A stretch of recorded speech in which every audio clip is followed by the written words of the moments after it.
Oh, da da da da da da. God, I love this music. Every time. Brazil, eh? Is it Brazil? I'm pretty sure this music is Brazil. It could be Brazil. It is Brazil. Hello, everyone. Hello, hello, hello, hello, hello, you lovely people. Huzzah in chat, please. Huzzah! How is everyone doing? Face reveal? Have you not been to one of my streams before? What? I haven't got a face reveal. Do I have a face? I don't think I have a face. I'm not sure I have a... You can neither confirm nor deny reports that Ursa Ryan has a face. How dare you? Oh my lord, look at everyone in the chat. Oh my word. Hello. How is everyone doing? Oh my lord, what an evening. What a delightful evening, hey? Of saucy news and updates and streams and developments and later. Oh my goodness. I saw a very suspicious photo on Potato's stream. I don't really know what photos are. What's a photo? I'm pretty sure I've never heard of the concept of a photo. Who knows, eh? Huzzahs, look at all these huzzahs. Oh my lord, I don't think I've seen a reception like this since the Civ give. Oh my lord, look at all this coming in. Goodness me, everyone. Oh, thank you so much. Pets Game LP, huzzah, huzzah. I'm actually, you know what, that's worth a huzzah in chat, look at that. Huzzah, thank you so much for the donation, that's very kind. And then, is this live? Huzzah as well. Oh my lord, the two of you are so generous, thank you so much.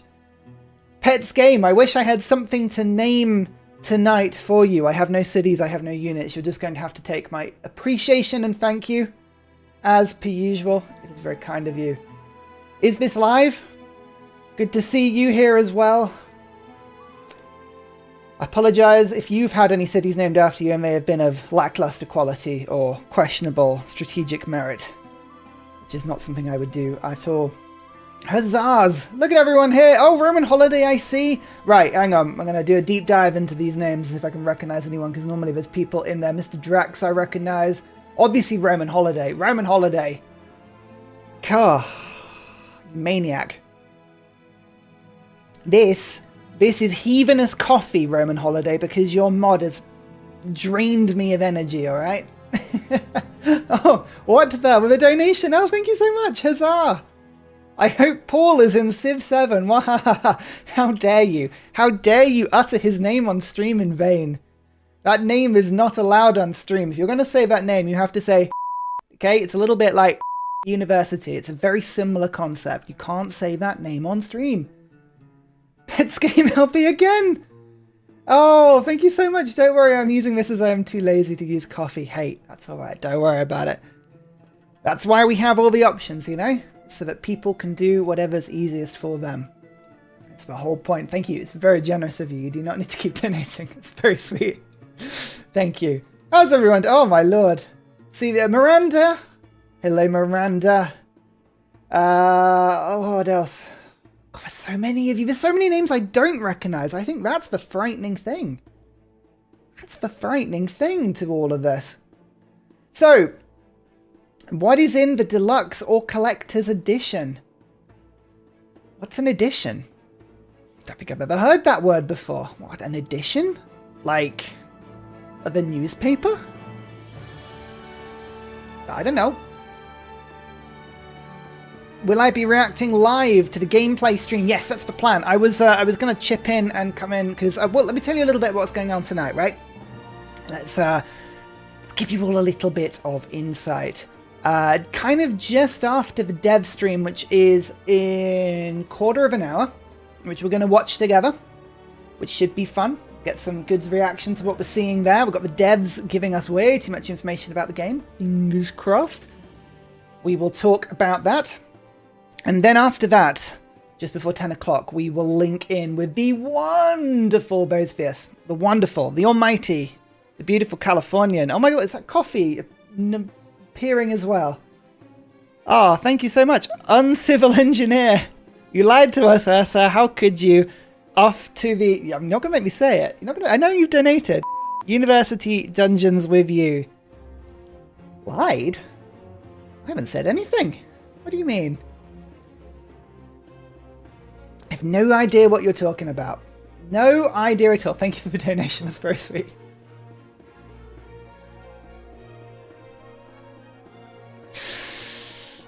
Oh, this evening is going to be fun. This evening is going to be so much fun. It's worth staying up for. Anyway, yes, we're linking in with Boesthius. The wonderful Boesthius. And we will be chatting about everything that we've seen. And nothing more. Have I watched the gameplay trailer on YouTube yet? I have. I saw it. It looks fun. I'm sure you've seen it already. We'll go through it in time, don't worry. We'll react to all of this sort of stuff. Hope your frames don't drop. My frames are always ready to drop. Okay. Hey, look, I'm looking at OBS right now. With new super internet from Ursa HQ 2.0, we have 0 dropped frames out of 0. This is the most stable stream I've ever run. If only I had something fun to tell you about on this stream.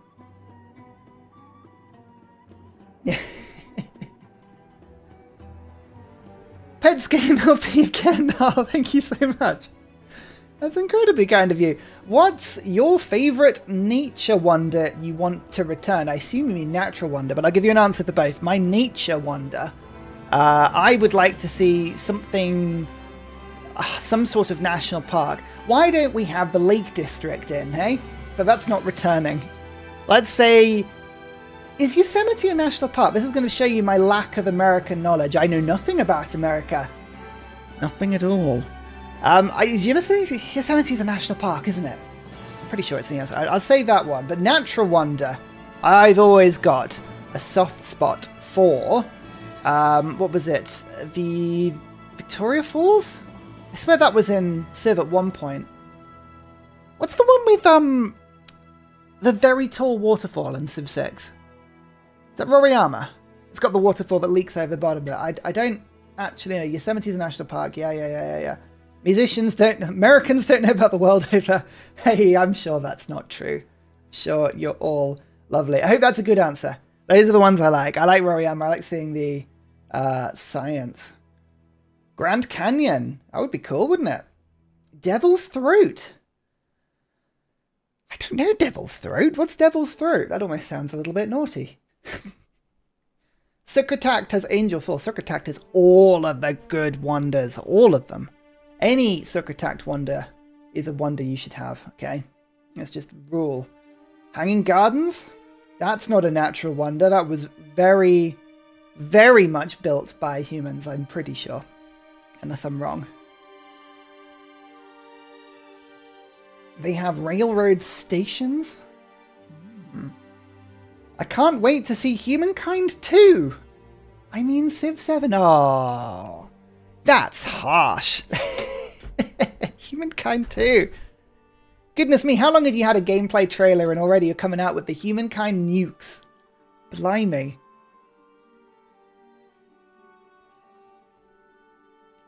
Ursa Ryan, are you able to share anything learned from your visit to Baltimore? What's Baltimore? Never heard of Baltimore. Is that a fish? I like fish. I like crabs.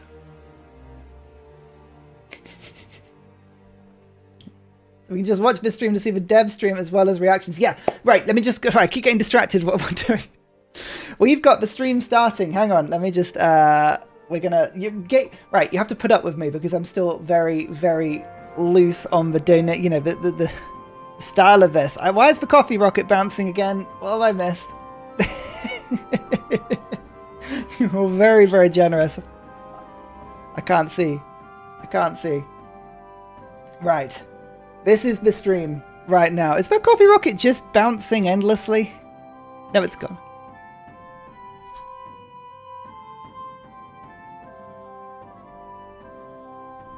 Apparently it's in the comments. Hang on.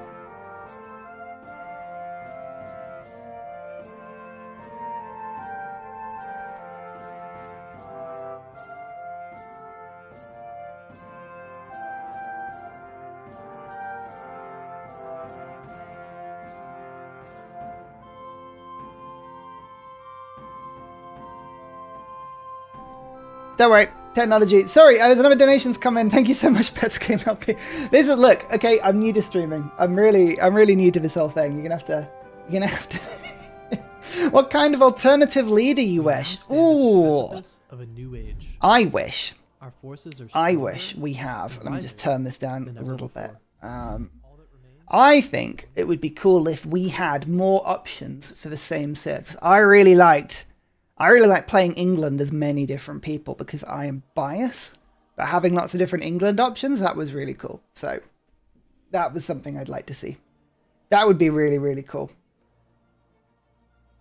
So I can't join your Discord to become a contributor. What am I doing wrong? The ways of Discord are forbidden to some. Uncivil engineer again? I've looked across on the screen. Excuse me. What is that mug and why do I not have one? Oh, thank you for the donation. That's really sweet. This is not official merch, okay? I should point this out, but how cute is this? How cute is that? That actually was the same person that did the art for the Ursa Bear. And actually, this is really old. You can't really see it in the quality of the webcam. I'm not sure it's going to pick it up properly. But that is the low-res version of the logo. So this is years old. This is before any of you started watching. And I think this was just one of those one-off mugs that you could buy for Christmas. So it was given to me. So that's very sweet. I still treasure it a lot. Maybe one day for merch. Maybe one day for merch. But, you know, if only there was some sort of large event happening soon that might give us the opportunity to get some merch out, eh? I want one, take my money. Look, okay, give us some time. There's lots of different cool... What sort of... Actually, I'll have to do a poll about this soon. We'll have to put a post up. What sort of merch would people like? I am a young fledgling YouTuber. I'm not very young anymore. That's okay.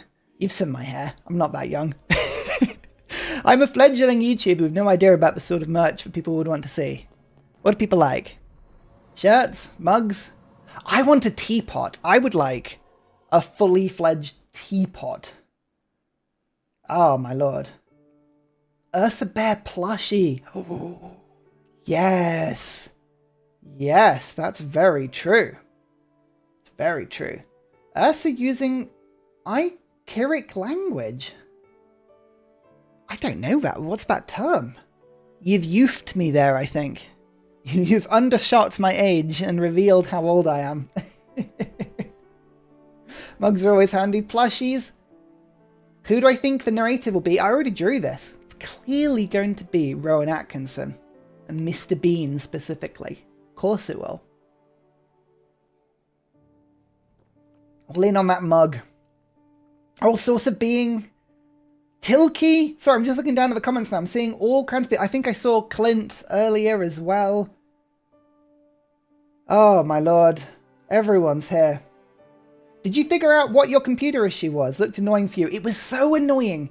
Yes, in my next video I put up when I continue the Roman Holiday series, I will reveal that after spending about 48, 72 hours wrestling my computer and every single software, hardware, driver, hoodoo related fix. I think at one point we invoked witchcraft. It turned out that when the launcher was removed, the game defaulted to Direct 12, and that clashes with my computer and OBS. So I changed it back to 11, and now it worked. And I thank Roman Holiday for helping me through that. Roman Holiday was on a call with me to fix my computer. Not only does Roman Holiday make the best AI in the business, also moonlights as Ursa's PC repairman and did a great job. So luckily it wasn't anything fundamental. I am going to try and get a bit of a computer upgrade in for, well, for the new year. For the new year. Exciting. Roman Holiday is the go. I've just seen we have 1,000 people here. Goodness me. Hello, everyone. It's still very weird for me. I still don't know if I entirely like it. I still get very nervous when I imagine how many people 1,000 people is if they were staring at me. It's a lot of people. Hey, Clint, there you are. Ah, Roman Holiday is a legend. Roman Holiday is a absolute legend. Oh, no, there he is in comments. There you go. Thank you very much. No. Ah, absolutely wonderful. Get an X3D CPU if you can. Will help for loanings. You know what? If I knew what one of those was, maybe I would. Maybe I would. Hey, there's 1,000 of you watching. Could you do me a quick favor before the good stuff hits? Could you press the like button? It makes a massive difference. When we've been striving before, if people like the stream, YouTube actually bothers to send it to people. I don't know why, but it is like locked and capped. So if you can all like for me, that would be amazing. Like this stream. Like me. Just like everything that I'm doing, okay? That's absolutely what you need to be doing. AMD 7000. I've just seen the likes spike up from 400 to like 650. You're all mental. You're all mental. Thank you so much. That's very, very kind. I hate asking. Well, you know what? Here's the fun thing about YouTubers, right? We all hate asking. It's awful. It sucks having to beg for likes and subscribes and everything we do. And you know the worst thing about it all? It works. That's the thing. Like when we ask, people actually do it. And if we don't ask, people don't do it. And that's the most infuriating part of the whole thing, because you're like, no, I don't want to ask people. Oh dear. Let's Game LP, hello again. Thank you so much. Just give me a plushie and a stolen settler city. Hey, you will be first in line when plushies appear. The idea about getting a plushie is amazing. Thank you so much. Settler City is more easily in my control. Shane68 as well. Like and send Ursa a $5. Thank you so much. That is a wonderful $4.99. Crisp $5. Thank you. That's very sweet of you. You do not need to. Oh dear. Long time lurker. I found your channel when you were covering Millennia. I love your Civ content. This is a bad time to be talking about Millennia, really, isn't it? Given the fact we've just got a Civ 7 launch. But I do mean to play Millennia again. I just haven't got around to it. I've been playing so much Civ 6. I've just genuinely been playing so much Civ 6. And I've been quite busy recently. You know, just doing things.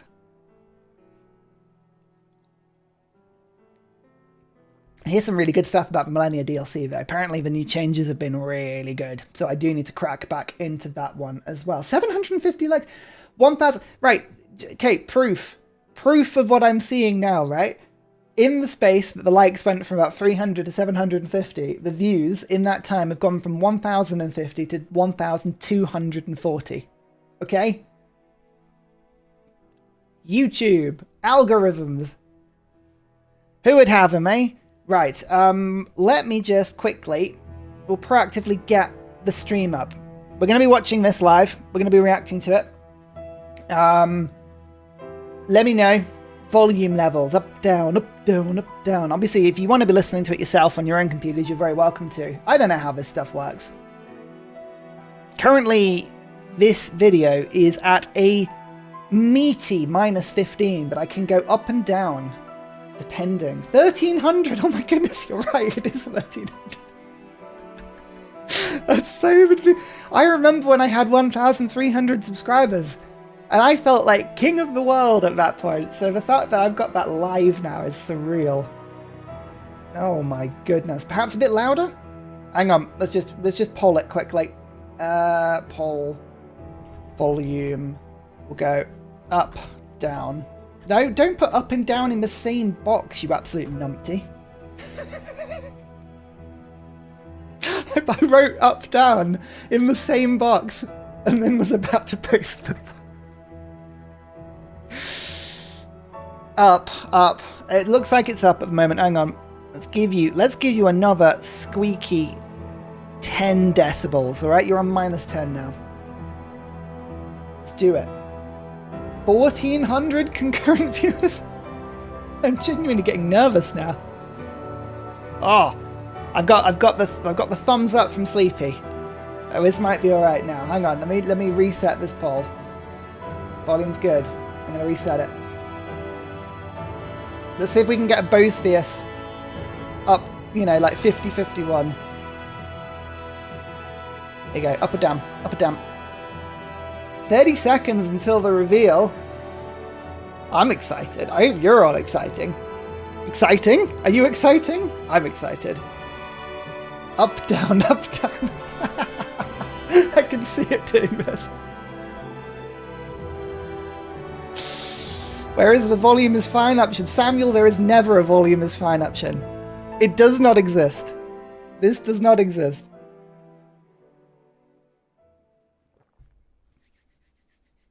Here we go. Here we go. Let's have a look.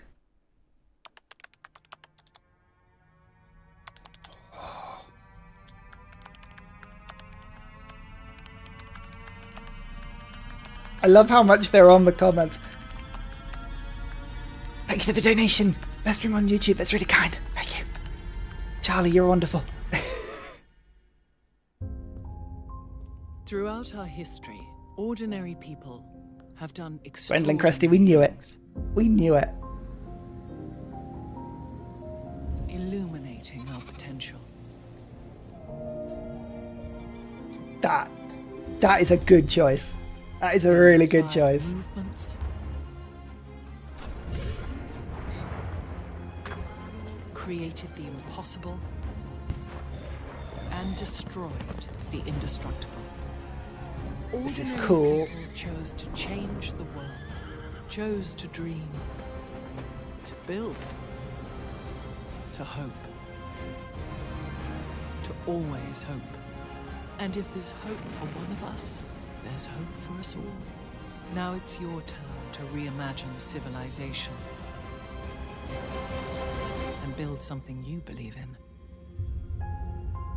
Okay, that was really cool. We've gone up on the volume a little bit. Oh, let me just figure out how to turn the chat off. These are difficult things for me, all right? There we go.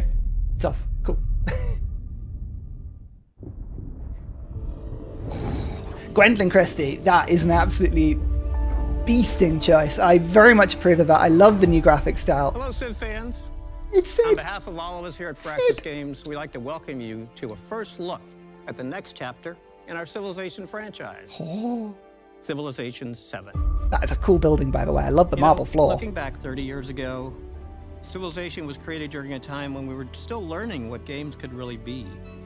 We were searching for that next big challenge to take on. I love the fact they which have led to us introduce who he is. thinking, what could be greater than putting the entire history of the world into a video game and make it fun?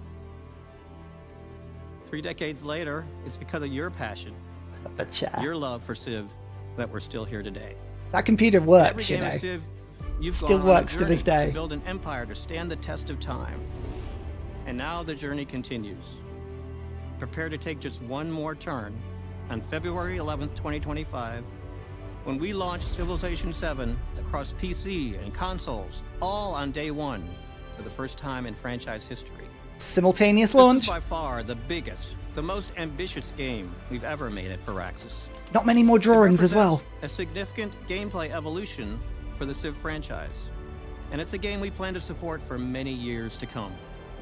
Today, you'll learn about the vision for the game, the driving force that inspired our biggest new feature. You'll see your Civ world brought to life like never before. Pyramids You'll discover why confirmed. Civilization 7 promises to be a revolutionary new chapter. French in flag. this franchise See that that? we all love. France so dearly. confirmed. Please enjoy. We will, Sid. We will. We absolutely will. Civilization is We're in the HD. foundation of I was wondering if it Firaxis. would go higher.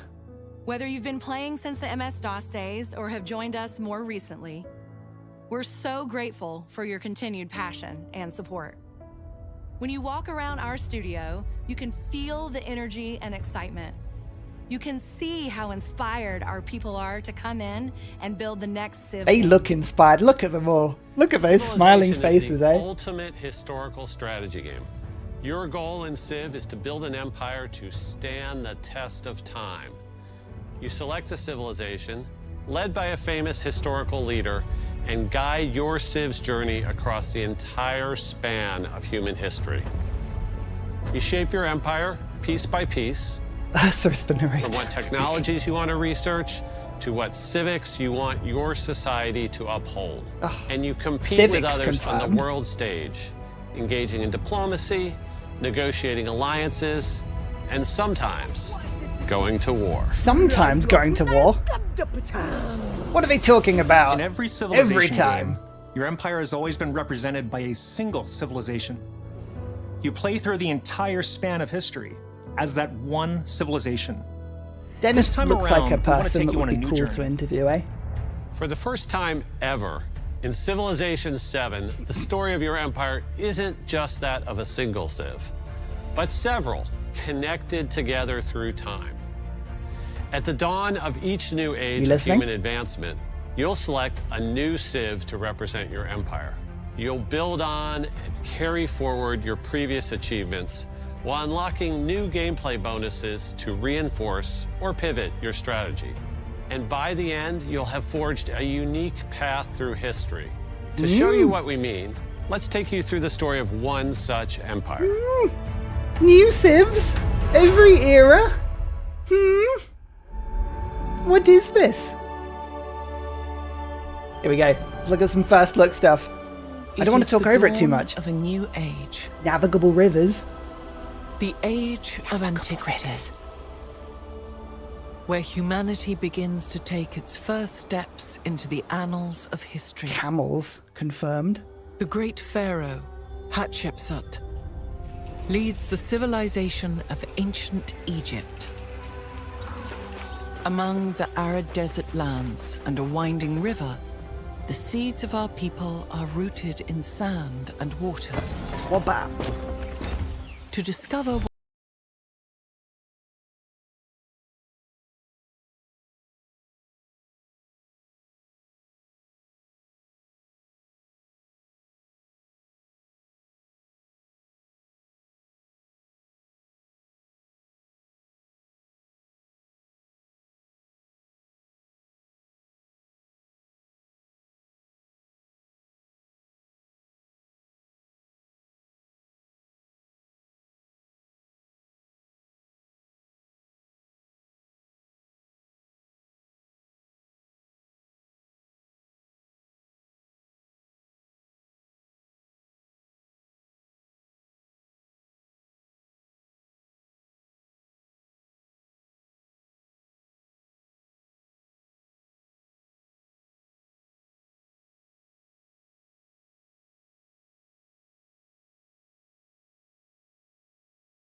breakthroughs in irrigation further enhance our food production, while sailing unlocks our ability to traverse the nearby waters. Sailing? In a Civ game? It is now possible to journey further. Water and looks expand beautiful, by the our way. empire. Just saying. With a deft hand, Imagine our scout this travels along in a navigable 4K. river. That's all I'm Their saying. tenacity is rewarded with the discovery of a breathtaking series of waterfalls. This natural wonder of the world attracts the imagination of our people. Natural And wonders? brave settlers begin the Civ? long trek to claim new land for the Egyptian Mexicans Empire. confirmed. Yeah, new fog of war. Do you see that? A new Very town bold, isn't it? is established near the majestic falls. Settlement limit? A town Did they starts say from humble settlement beginnings limit? and is initially used to gather nearby resources. Did they say end of wide Perhaps in play? the future, this town will grow large enough to don't know. specialize and gain its own identity as a city. Our expansion does not go unnoticed. Oh A no. foreign scout is spotted, A foreign scout? revealing the existence of a nearby independent power. Independent power. Initial Like a hostilities are city-state? tempered over time as friendly relations begin to form. And peace does not Look dampen at that city, our by the way. ambitions. Look at the city. Our people Look how strive wide it forth is. to create great wonders the world has never seen before. Ignore the exact quality of what you're As seeing we right now. You're continue seeing to a stream of the expand and stream. Explore the continent. Imagine this in We 4K. encounter new civilizations. They are eager to engage in a bartering of ideas and goods. Trade routes are established, providing mutual access to each empire's resources. That looks like a lot our more rapid growth does diplomatic not go interactions that you unnoticed. can make, doesn't it? Our neighbors' ambitions rival our own, Especially with this setting us new on a collision little course resource in the War top corner. is no longer I avoidable. wonder if that's linked. A Uh-oh. great army is raised. Look! led by formidable commanders who Commanders? spur our forces quickly across the land. Commanders that can bring lots of units together, seemingly in Spears and arrows formation? make way for iron swords and armor. The battles are fierce. Battles do look cool because they We look really emerge continuous, victorious. don't they? An fabulam recte egi. But the challenges of this age have shaken our mighty Egyptian empire to its core. Oh no. The world changes. The world's changing. We feel the pages of history turn Egypt as is... the age of antiquity comes to a close. What will happen to Egypt? A new age of human advancement approaches. The age of exploration. A new age. A new age brings forth new challenges and new opportunities. New technologies to research. New resources to acquire. Like the map New changes. lands to explore. I mean, okay, the boats look really cool. You have to admit If that. we are to take on the challenges of this new age, we must adapt. We're and not select Egypt a anymore. New civilization to We're playing represent our Songhai. empire. With One that is loads better of equipped to take on different the unique challenges of the things. New exploration unique age. units and buildings. This new So I've got two civilization loads. builds on top of its past legacy. And our actions in this age will inevitably influence a future yet to come. I mean, look how As pretty we it is. evolve, I can't tell you how So pretty too this game do our looks. neighbors. In 4K. The stage is That's what I'm set. saying. A new age begins. Will you follow a path set by history? Or will you pivot Look and at forge how something new? developed the map is. What kind of See, we just saw empire will you Eiffel make? Tower there. What strategies will you pursue? The future is yours to create. In Sid My favourite Meier's university confirmed. Oh, Civilization please no. 7. Please no.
Of that time.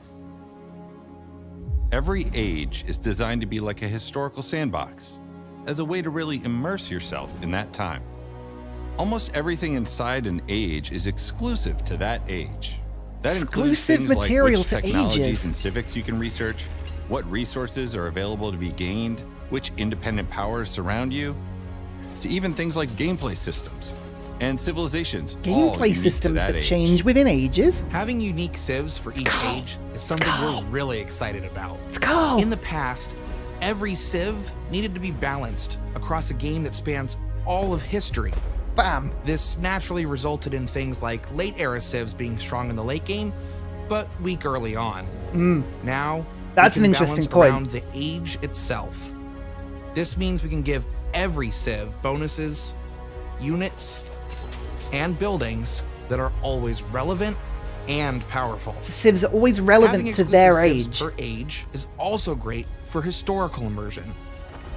Every age feels like an epic showdown of some of the great powers of that time.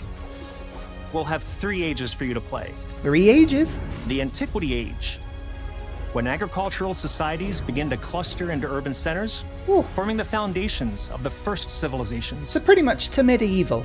The Exploration Age, when the desire for precious commodities from distant lands spurs empires to stretch across great oceans. So like to And the modern industrialization. age, a period of incredible technological growth and Modern. global conflict, where mankind goes from the development of the steam engine to the splitting of the atom. Oh. Okay, that looks Every nasty. age can be played on its own, or woven together into a full campaign. It's all about the nuke animation. That's what I wanted to see. That was cool. In past games, civs and leaders were always tied together and came as a package deal of agendas, abilities, units, and more. Wait. With civs being exclusive to ages, we're excited to introduce a new innovation for New leaders. innovation? For the first time in franchise history, leaders are now selected independently from civilizations. Leaders and civilizations You can now independent? mix and match unique parts of different civs and leaders, Mix and match? unlocking all new strategic combinations, All new staying combinations? true to civ's spirit of experimentation. Oh. For players who want to stick to more historical pairings, a useful indicator will appear on the civ selection. So they have historical choices. We're also taking the opportunity to expand who we consider to be a leader in Civilization 7. Ooh. We'll continue to have traditional heads of state, such as Hatshepsut, The heads of state are there. but we're also excited to have new leaders in areas Liz such Truss, as don't you philosophy, dare. religion, science, and more. Having leaders stay the same across ages It's an American helps bring dude. a sense of who you're playing against in Civilization 7. It also gives you the opportunity to keep the theme of evolution going. As your empire evolves from one age to the next, it's important that your leader grows as well.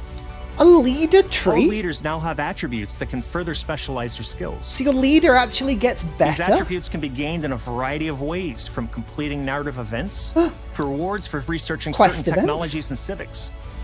Mastery Overall, techs? leaders are getting a huge upgrade. They're more powerful, more varied. Leaders do look a And more lot more strategically important and interesting than powerful ever. now. We A cannot lot more. wait for you to discover your new favorite leader in Civilization 7. Oh. Goodness me, there's a lot more systems at play. A lot more systems at play. When one age ends and you begin an age transition, it is an incredibly exciting moment. You'll select a new civilization to represent your empire So in the new age, new You'll choose civilization. parts of your past The leader civ to stays carry the same. forward into the new one. And the game map literally expands, filled with new independent powers to befriend, new resources to acquire, and Okay. new discoveries to be made. New resources we're kind of used to. During an new age strategics transition, occurring. there are a few factors that determine which civ you can evolve into. This includes any historical connections between your previous and future civ, your choice of leader, Yep. and even certain gameplay decisions that you made in the past age. So different options. Every Here we go. civ plays differently. Across your game, you might want to stay as true to history as possible, only selecting civs that have historical ties to each other. Or So you might can go switch to historical. civs that fit your strategic needs. But you don't have to. There are so many possible paths to explore, so many different choices you can make. So civs The are potential for strategy in geographically Civilization linked, 7 is but nearly they don't have to be. endless. Well, it's all very different, isn't it? Something we hear often from players is about how when you play a game of Civ, you forget the world around you. Video Forgetting games, about the more than map, any late other game. medium, have this ability to completely immerse you in another universe. It does look pretty. Whether it's through art, music, cinematic moments, or language, our goal is to bring your Civ world to life. Getting the look and feel for Civilization 7 right is critical, so it's important to make sure we are capturing that through our art style. The art I does spent a lot look of time as a kid in museums, beautiful. especially in the diorama Like, sections. really beautiful. And being able to walk by and see these little miniatures that aren't moving, but there's a story told in them, was something that I always found intriguing. Technology changes every time we put one of these games out, and each time we put one out, we can do more. And Yeah, we're at the a spot water in the looks industry really now where good. We've just got a lot of, I will lot say of tools that. and a lot of power under our belts to represent the entire world of civilization. I mean, look at it. Look at that map. We're hoping that the players at can it. look into this game, see the diametric When you detail zoom on in, this, and tell their own it's stories that stunning. they've never told before. It's Everything stunning. is going to fit together in such a different way than it has in the past from Civilization. Oh. And I think it's going to give you a much more realistic version of the simulation that you're trying to create. Yeah, the art is. We took a lot. I what we mean, look learned at that. in Civ 6 and learned from Look that, at the trying to open light. up some more spaces and everything. Oh. And we adjusted the tone from 6 a bit, and I think it's what our fans are looking for. Oh. And I think it's going to be a lot of fun for them. It's something that nobody else is doing. My and goodness. Nobody but Firaxis can do. Wow. Yeah. No, it's a stunning game. That we can all agree on, right? I think the art I think style. players will love how combat looks. They've got We greatly spot expanded on. the variety of units in Ooh. Civ 7. Don't stab the elephant. Units now constantly engage one another. You'll see and hear the clashing of swords and steel. Yeah. These Units constant have a higher battles are level very of cool. fidelity than ever before. Everything from the little parts and pieces and details on the armor set to the entire representation of a whole army on a battlefield.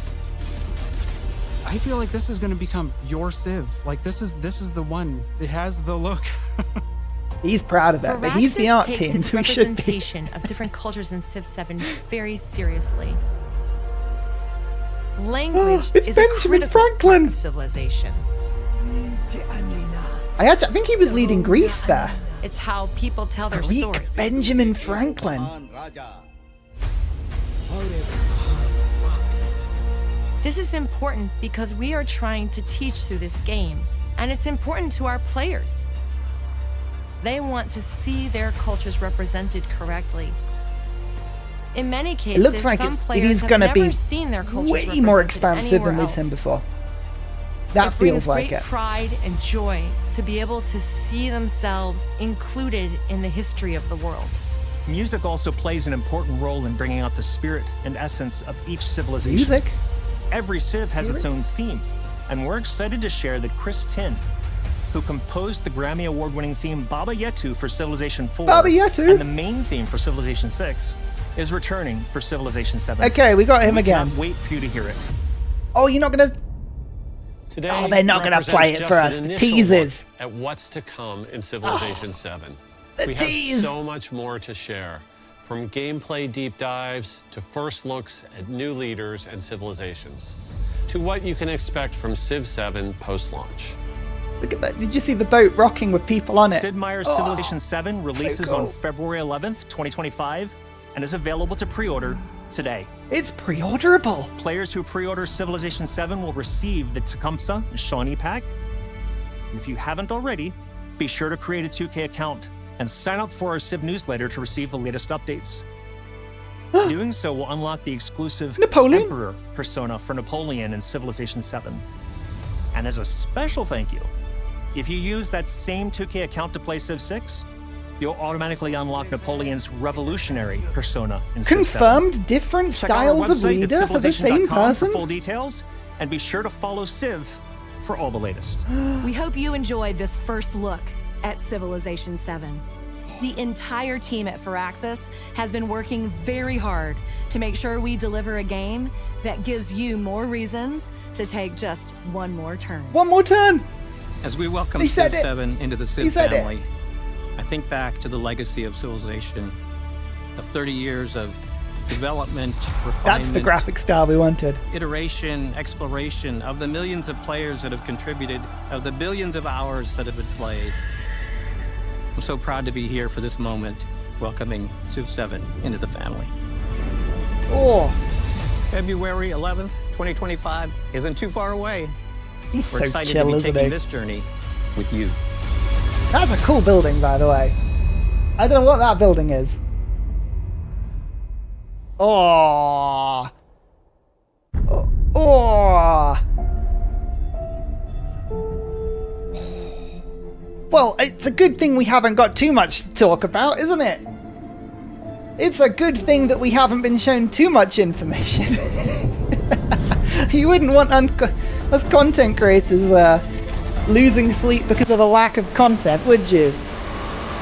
Oh, goodness me. Okay. Bose is on his way in a sec. Don't worry. Don't worry. We're doing this bit of the stream. We're going to link up in a sec. Don't worry. So this is the trailer that was revealed at the Gamescom Expo. Pets Game LP, thank you so much. Here's so you can pre-order it. My take, I will be addicted. What's the time? Okay, we'll talk about that in a second. We'll talk about whether we're going to be addicted to it in a second. But I mean, there's a lot to talk about here. Thank you very much for the donation, by the way. It's very kind of you. Thank you very, very, very, thank you very, very, very. It's a huge amount to talk about here. And I think we're going to have to start breaking it down into broad steps and topics and pieces. You could watch anybody, you know, just chatting about what we're seeing, going through the trailer, and, you know, you can come to your conclusions. You can go and watch anybody doing that. So what we're going to do is something a little bit different tonight. We are going to... Oh, here we go. So we've got early access on the 6th, I think they said, for one of the packs, which, you know, it's not the only thing I'm sure you'll get with that pack. Thanks for watching. There you go, right? I'm going to pause it and assume that that's probably everything that there's going on there. Hang on. Right, let me just turn on the... Oh, dear, I had the chat overlay. Here we go. Let's turn that back on. Right, we're on. Let's put some music on in the background. Oh my lord, eh? Right, okay. There's a lot going on there, isn't there? There's a huge amount going on there.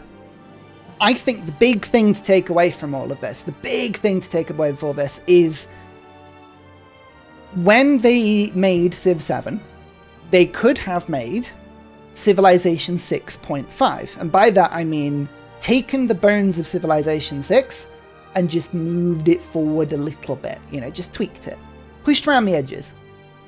Or option 2, the nuclear option. The word the internet hates. The word I can already see a few people are mentioning in chat, okay? There's a few. Can you guess what the word is?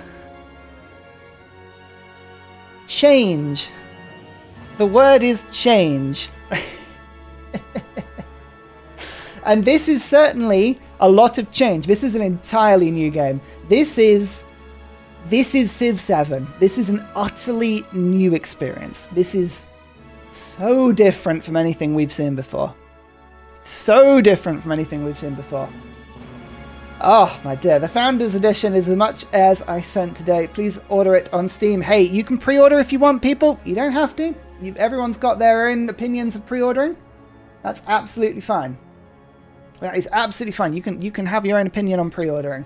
But it's there's a lot to discuss. I think the best way we're going to do this is we can discuss two people together.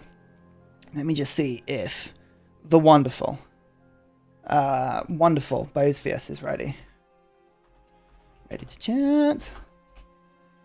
And then you'll hear us for like a few minutes as I try and get the tech to work so you can hear him. This is the thing, right? You don't want to hear just the opinion of one person. You don't want to hear just the opinion of one person. You want to hear the opinion of two people being able to chat it through, and we'll take your questions and we'll discuss and we'll go through everything we've just seen. But there's a lot of change here, and I think especially the separation of leaders and civilizations, that's a big one. The breakdown of eras, now having 3 eras of the game rather than ancient, classical, medieval, blah, blah, blah, blah, all the way through. The fact that you stay with the same leader throughout the whole game and the leader ability evolves with time. That's a big change. There's a huge amount going on here. And we'll talk about it in a little bit. Just so you know, just to plug my own stuff a little bit, just a tiny bit, after this live stream is going up, I have done there's a video coming out. And if you want to know more about what's going on, you want a bit of a deep dive into everything, I would watch that video. You might have to put some time aside to it. It is a 2-hour video. I've been busy. I've been very, very busy. It is huge, isn't it? What's the time? What's the time? 1 minute. 1 minute to 10. You may be watching this and thinking I'm being very cagey. I don't know what cagey means. What could cagey mean? Why so expensive? I think when I saw the launch price of the standard game, I didn't think it was too far out of what 2024, 2025 prices are for full AAA launches. I might be wrong on that. But there are more expensive options, absolutely. Founders Edition is $130. There's always an expensive edition. There is always a really expensive edition. And $130 is a lot. What's that in British money? 100 quid? 105 quid? Something like that? It's a lot of money. Is it 10 p.m.? Is it 10 p.m.? Oh, okay. Okay. Alrighty. It's 10 p.m., everybody. Right. We've got to chat quickly because, okay, it's 10 p.m. I know a little bit about Civ 7. What are you saying? Got to update the stream. Hang on, we've got to do a little bit of behind the scenes stuff quickly. Let's just update the stream. Edit. Stream name. Edit stream name. I have played Civ 7. Ask me anything. Alright? I have played Civ 7. Oh. Actually, I've even got a special thumbnail for this. Change. Thumbnail. Where is it? Aha! My thumbnail says, played on it. I have played the game.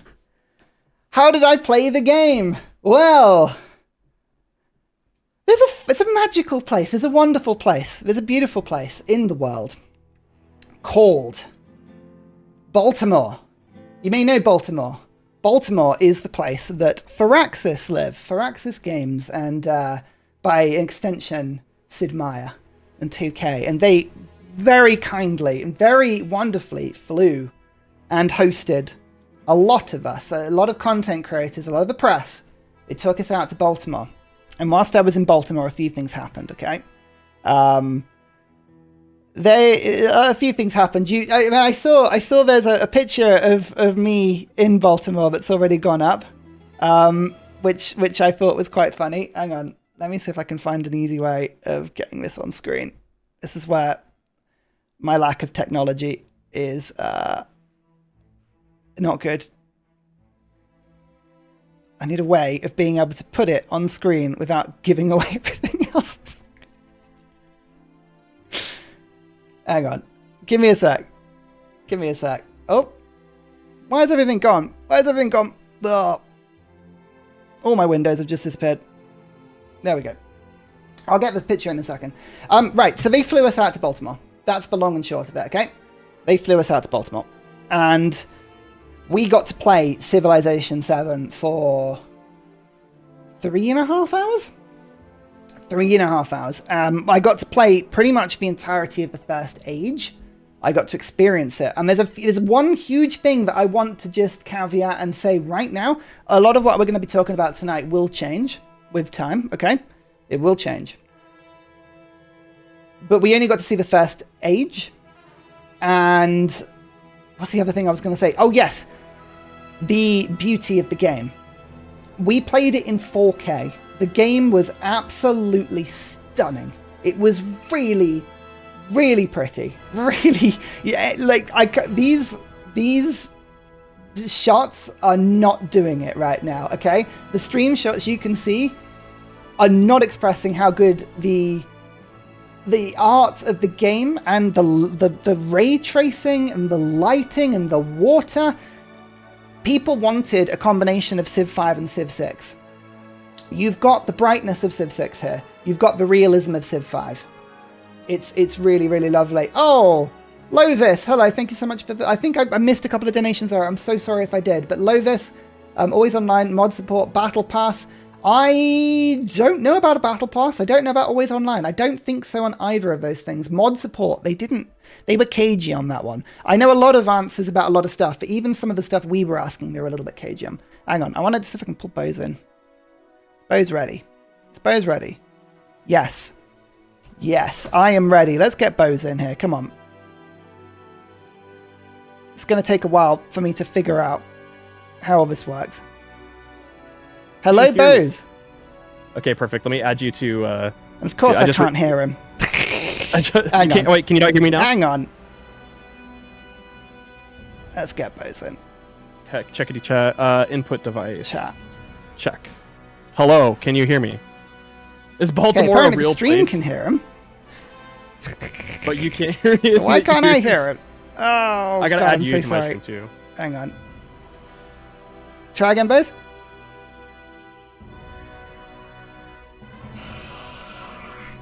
Tech. Hang on, I'm so sorry, my man. Give me 2 secs. Oh my God.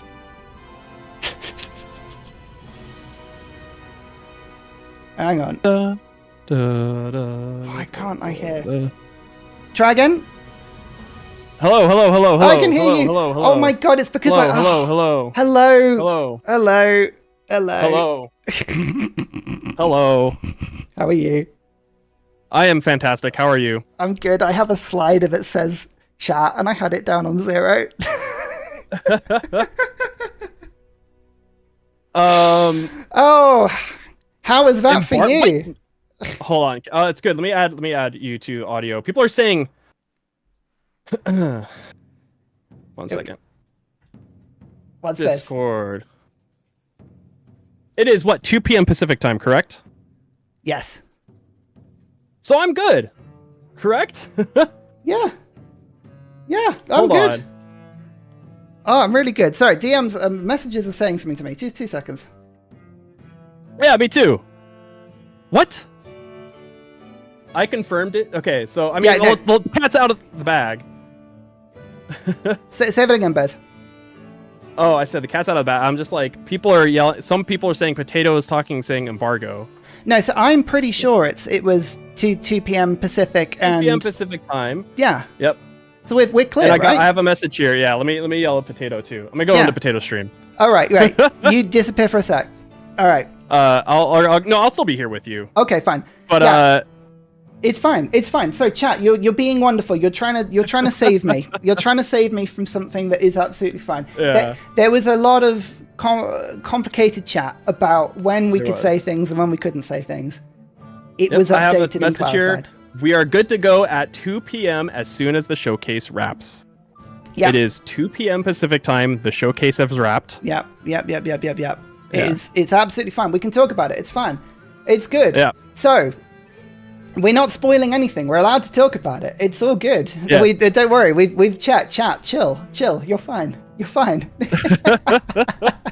That's. I'm going exactly what I got. Messages straight from 2K. Yeah. We have direct messages from the horse's mouth on this one, right? We have direct confirmation. It's all good. It's all fine, chat. So, how was that for you? Did you enjoy? Yes. Sorry, I'm messaging Potato at the same time. Yeah. Well, I'll give you a sec. Yeah. No, I think we're fine. It's all good. I'm telling Potato it's okay. It's all fine. Mac support. Yes. Mac is supported. That is a thing. They literally on the trailer we just said they said they were releasing Windows, consoles, Mac, Linux. Anyone play on Linux? Okay. Is that a thing? We're good now. Okay. I don't know if you can. It's a great question. All right, I'm here. Sorry, I was like being distracted. I mean, my video's out already. Oh, you dropped it already? Oh, okay. I'm gonna drop mine after the stream. Oh yeah, sorry, I dropped it. I forgot I had it scheduled. That's fine. Don't worry about it. It's fine. Yeah. I mean, like I said, we confirmed it. I confirmed it via email, confirmed it via DMs. Yep. They told me 2 p.m. I said, okay, just triple checking, making sure. I have like 4 emails that have exactly the same thing on it. Don't worry. Yeah, so I'm like... we can talk, we can chat. Okay. We're not going to get into too much trouble, right? It's fine. I'm putting my video back up then. Yeah, do it. It's all good. Yeah, Mike says I'm fine. Okay. Thank you so much. Okay, yep. I just got a message right now saying we're fine. So perfect. There you go. Bose has literally got a live message saying we're fine to chat. I do have a live message from 2K saying it's fine.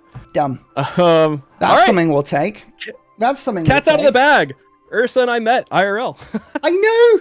Hey, chat. You know what you should know about Bose? He's really tall. Like he's really tall. Oh, I'm gonna put push to talk on. I just realized that. That's all right.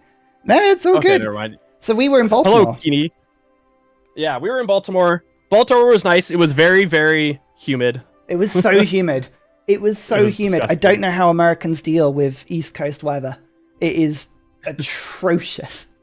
How tall am I? Paisley? I am 193 cms. I'll just keep that for everybody. 193 cms. What does that even mean? And that's like, what, 6'3", 6'4"? I just know I'm 193 centimeters on the dot. What is that in 3D units? That's what I've been asking. That is 6'3", 6'4", right in between. Yep. That's people crazy. say they can barely hear you. Okay, there we go. Can No, you you're hear fine. It Bose, was on by the my way? end. Can everyone in my chat hear Bose? Let me know. Yeah, how are levels, Tal? We're both going to talk at the same time. Yeah, everyone can hear you. We're good. We're good this side. Yeah. So, let's tell people a little bit about what we did, right? Because I think this is the crux of it. This is the really interesting bit. So, we've obviously just had gameplay trailers, but we have played the game. Mm-hmm. We have played the game. How many hours did we get? Like 3.5 hours? Yeah, it was like right around 3-ish or so. Yeah, and roughly. you played Egypt, right? Yes, I played Hatshepsut. And I played Augustus Rome, because you can't... You did play Augustus Rome, yes. Can't wave Rome in front of me and not expect me to play it. You have to play Rome. You can't not play it. Oh, Potato sent a bunch of people over here. Thank you. Thank you, Potato. Oh, thank you. And the big old raid. What the hell, Potato? Oh, my lord. Hello, everyone. Potato, that freaked me out. Like, I got a bunch of messages saying, like, it's not time. And I was like, what? I know. And then I had 2K literally telling me it's time right now. You're a chaos like, monkey, Potato. You are cheeky. You literally made us have the biggest panic attack you could ever imagine. So it's what I have playing behind me right now. Is if you guys haven't seen it yet, I released a video on it. Oh yeah, that's playing right now. I just have it in the background. How long was your video in the end? It's 1 hour and 20 minutes. So much info. That's so much info. So how long was yours? Yeah, I know you said you were trying to cut it down too. We were trying to cut it down. What was it in the end? 2 hours and 5 or something? But I have no ability to not just monologue, right? It was terrible. It's bad. Oh, Provis is in chat. Hey, Provis. Oh, Provis. He's a lovely bloke in real life. He's wonderful in real life. But yeah, we met. We got there about. You got there 2 days early, actually. I got there 2 days early. I was absolutely paranoid that if I flew in and the flight got delayed or cancelled, I'd miss it. And I was not missing it for the world. I was like, I'm getting in here early. And I showed up a day later. You were luckily not super jet lagged at that point. No. It turns out as well, you flew in from West Coast, I flew in from the UK, and we were about identical on flight times. It is. The United States is massive. Hey, Potato. Hello. You chaos monkey. You chaos monkey. That is. Did you guys drive down to visit DC? I did not. I think Jumbo Pixel was there also. I guess we can talk about who else was all there that we know and we interacted with. You, me, Jumbo Pixel, obviously Potato. Yep. The game mechanic. RT Game was also there. Yep. Spiffing Brit was there as well. Yep. Yep. There was Drew. Some of you guys might know Drew he did the Civilization series from like 6 or 7 years ago where he did like the all AI stuff. Yep. Drew was also there. I'm sure I'm missing a lot of people. That's like off the top of my head. Who else was there?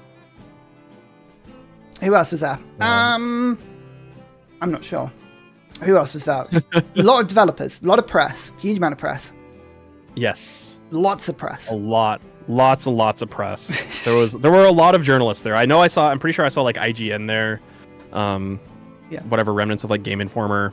Yeah. I'm pretty sure IGN was there. I could be wrong. So I got in chat, Potato's asking to give privileges. Really, I don't know how to do that, Potato, but we're messaging you in Discord. If you know how to do it, we'll do it. Yeah, so loads of people were there. A huge amount of people. Did you say like Liege? Liege was there. Oh yeah, Liege was also there too. Yes, Liege got was to meet there. Liege. Liege off of multiplayer, right? CPL. Yeah, of CPL fame. So there's a huge amount of people that got to play. And they dumped us all in 2 groups. So we had the Yankee group, Yankee Doodles, and we had the international group that we came in the afternoon, so we had to wait. Raptor was there too. Pravis, thank you. Yes, he absolutely was. Yep, so we were in 2 different groups. You got to go in the morning. How difficult was it to like not spoil it for us? Well, I didn't see any. So what they did was they brought you guys we were sitting there in the gameplay office, and apparently you guys were doing like just showing up as we were leaving. So they like switched us in and out like perfectly. Yeah. So I didn't see any of you as we showed up. Yeah, I went there I believe we met at 8 a.m. Yeah. For our group. Yep. And then got there and got a tour of Firaxis, and then once we got the tour of Firaxis, they gave us basically the same exact presentation that they showed on stream, more or less. Pretty much. And then we jumped right into the gameplay. Yeah, absolutely. So we were given pretty much free access to take on the first age, which, when I spoke, is basically kind of ancient era through to, I would say, sort of early to mid-medieval, right? That's kind of the impression I got. Kind of that sort of... That's all right. Yeah, kind of to mid-medieval. Somewhere around that point. So... Around there, yeah. Yeah, exactly. So, and that era, according to the devs I spoke to, was supposed to take about 150 to 200 turns. So, in theory, you're looking at a game now, because you're like deity expert. You're finishing games in what, 225, 200 turns at the moment? Yeah, I try to do less than 200 every game, but it just depends on if I'm feeling cheeky or not. Yeah, absolutely. And like, so now we've got a game that's going to be 450 to 600 turns as a standard thing. So that is a huge increase in the sort of level of game time that they wanted to go through. And I think the biggest thing that we took away was they really wanted to make it absolutely clear how defined and how separated those ages were. So the whole game goes forward as an age together, which is really interesting. Oh, sorry, goodness me, I've got a couple of donations coming in. Hello, thank you everyone. I'm sorry. Chat's going insane. I know, it's absolutely mad. I'm struggling to keep up with everything. Ken Black, you're an absolute legend. If I don't say anything to chat, sorry guys, I might be distracted talking. Yeah. Just know that we love you. We both love you. Gabriel as well. Thank you so much. I'm really sorry if I'm missing anything coming through. I think I saw Coffee go through as well there. Yeah, Nick Jeffrey, thank you so much. I'm really, really sorry. You're all wonderful people. Yeah, so ages are now like real hard-locked walls, right? You all progress at the same time. There are kind of like quests and legacies and victory paths you've got to go down. And when the game is ready to go, the game goes. And when the game goes, the age goes from antiquity to exploration, and your civ changes. And that's a big one. Your civ changes. So what did they say? The Egypt change was to Songhai, right? As the default one. I don't remember if it was Songhai was the default one or if it was I can't remember off the top of my head. They showed Songhai in the trailer. I don't know if that was the default one or not. Yeah, I think that was the default one. So every civ gets a historical path. So depending on who you're playing, you go this one to that one to that one, and there'll always be that path open. But depending on how you play, you can unlock different ones. So the example they gave was if you have a lot of horses. Thank you very much, Derek. Cheers. Appreciate it. If you have a lot of horses, then you can change... Oh, Pravis, thank you so much. You see that Pravis with the absolute facts in chat here. Egypt to Songhai to Buganda. Yeah, that's absolutely right. But you could go to Mongolia if you had a bunch of horses. And it felt like anybody could go to Mongolia if you had enough horses. And we heard other names mentioned. So obviously Confucius was a leader that was mentioned that I think is obviously going to have China in the game at some point. Yeah, it seems like it too. We know America's probably going to be in it because of what's his face? Benjamin Franklin. Franklin. Yep. So Franklin's in there with America.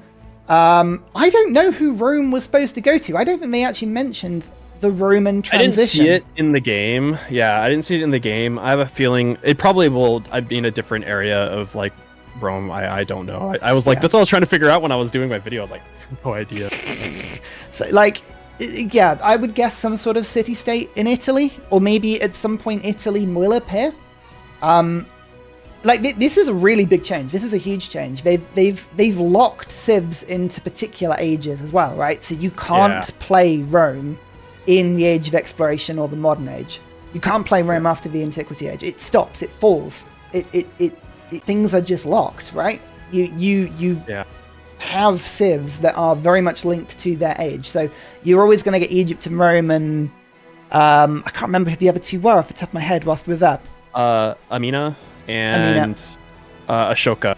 Ashoka, that was it, yeah. So they're all in Antiquity Age, but then you move on.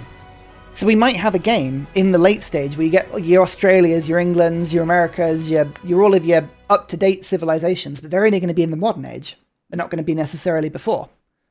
So that's going to be really different. Yeah, it's going to be... We've got some opinions on it. I think... Or maybe lack thereof opinions on it, because we don't know. Yeah, that's the huge thing. I think Pravis mentioned it in my chat before. We don't know what this transition looks like. That's the biggest caveat. We haven't actually seen what this transition looks like at the moment. But it's linked in with a few other things, right? The biggest one I can think of is the fact that once the age goes from antiquity to exploration, or exploration to modern, or whatever it is, you rebuild your city. All of your districts effectively get reset. So you put new buildings down, and that's the biggest thing. Yeah, I ended up finishing the Antiquity Age because I got to the last 15 turns or so, and I was just like, all right, I just want to see what the Antiquity Age looks like when it ends. Yeah. And I shift entered more or less for 15 turns until I got to the end. Yeah. And then unfortunately, like we were saying, we didn't get to see like what happens when you transition to the next age. It just did like all right, this is the end of the demo, like here's all of your milestones that you hit.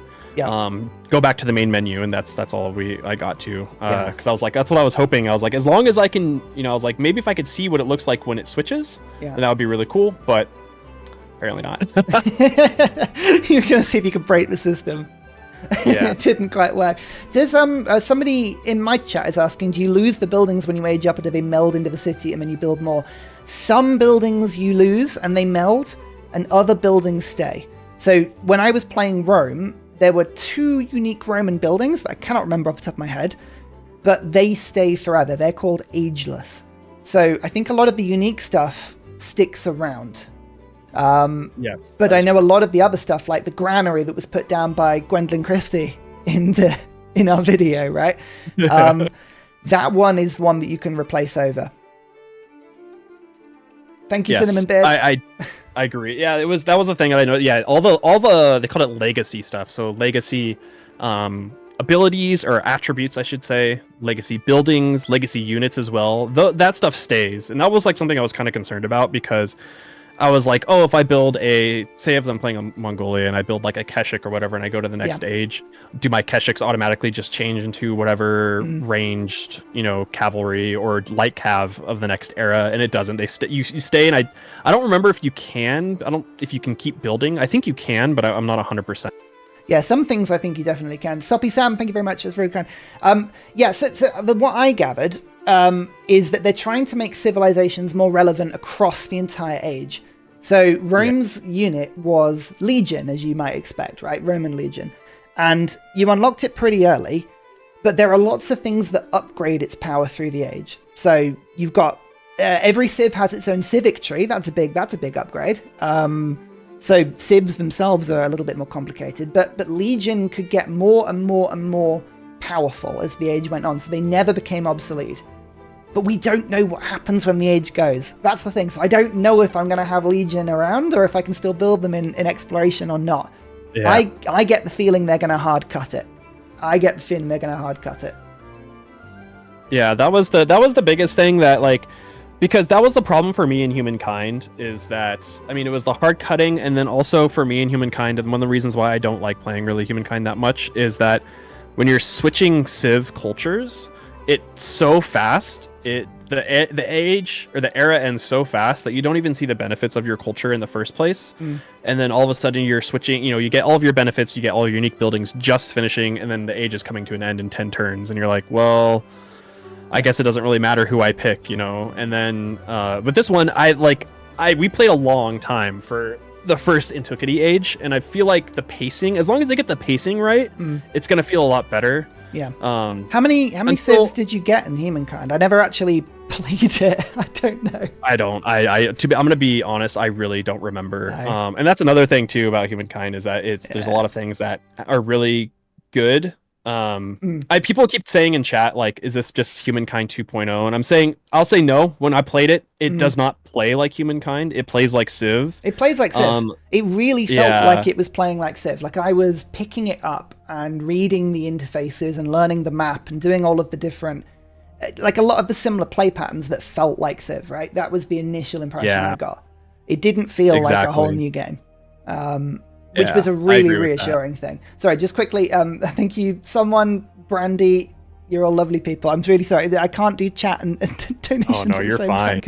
I will say, yeah, people are asking about how the AI was. The AI was actually really good. The AI was frightening. We were playing on Prince, I think. And I mean, obviously, it's like new because we don't really know what we're doing. But the AI was actually pretty tough on Prince. It made good decisions, and I was really impressed. Yeah, a hot take from one of the devs. I don't know if they're going to want us to name him or not, but one of the devs reckoned that when he plays on Deity in practice, he reckons it's the hardest Deity that he's ever played. And like to the point where he could beat Deity on Civ 6 and can't on Civ 7.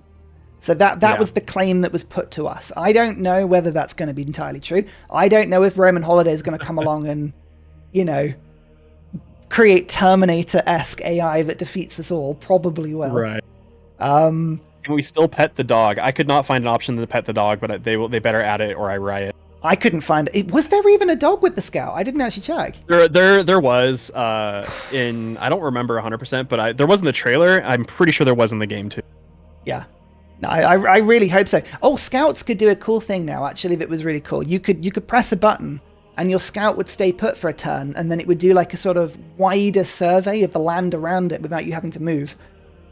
That was really cool. So you could. Oh, I didn't even know that. I didn't even pay attention to that. Yeah, I think it was like within 6 tiles of where your scout was, it told you where like really important points on the map were, like tribal villages and whatever. So you could kind of beeline to the important places. That was really cool. So you're not getting to the most important new feature. Navigable rivers. There you go, Pravas, pushing us back on track. True.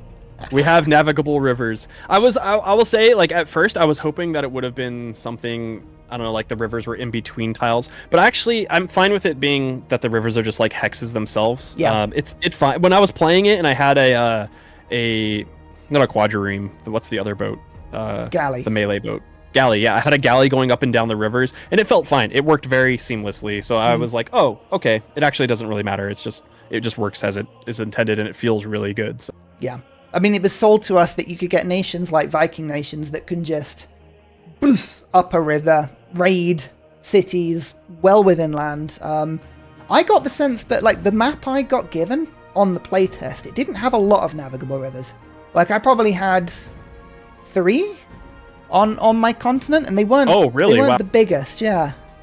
I had a ton. It may have been because I was playing Egypt, and because Egypt has bonuses to settling on navigable rivers. Right. And I bet you it's probably like a start bias or like inherent bias. So. Yeah.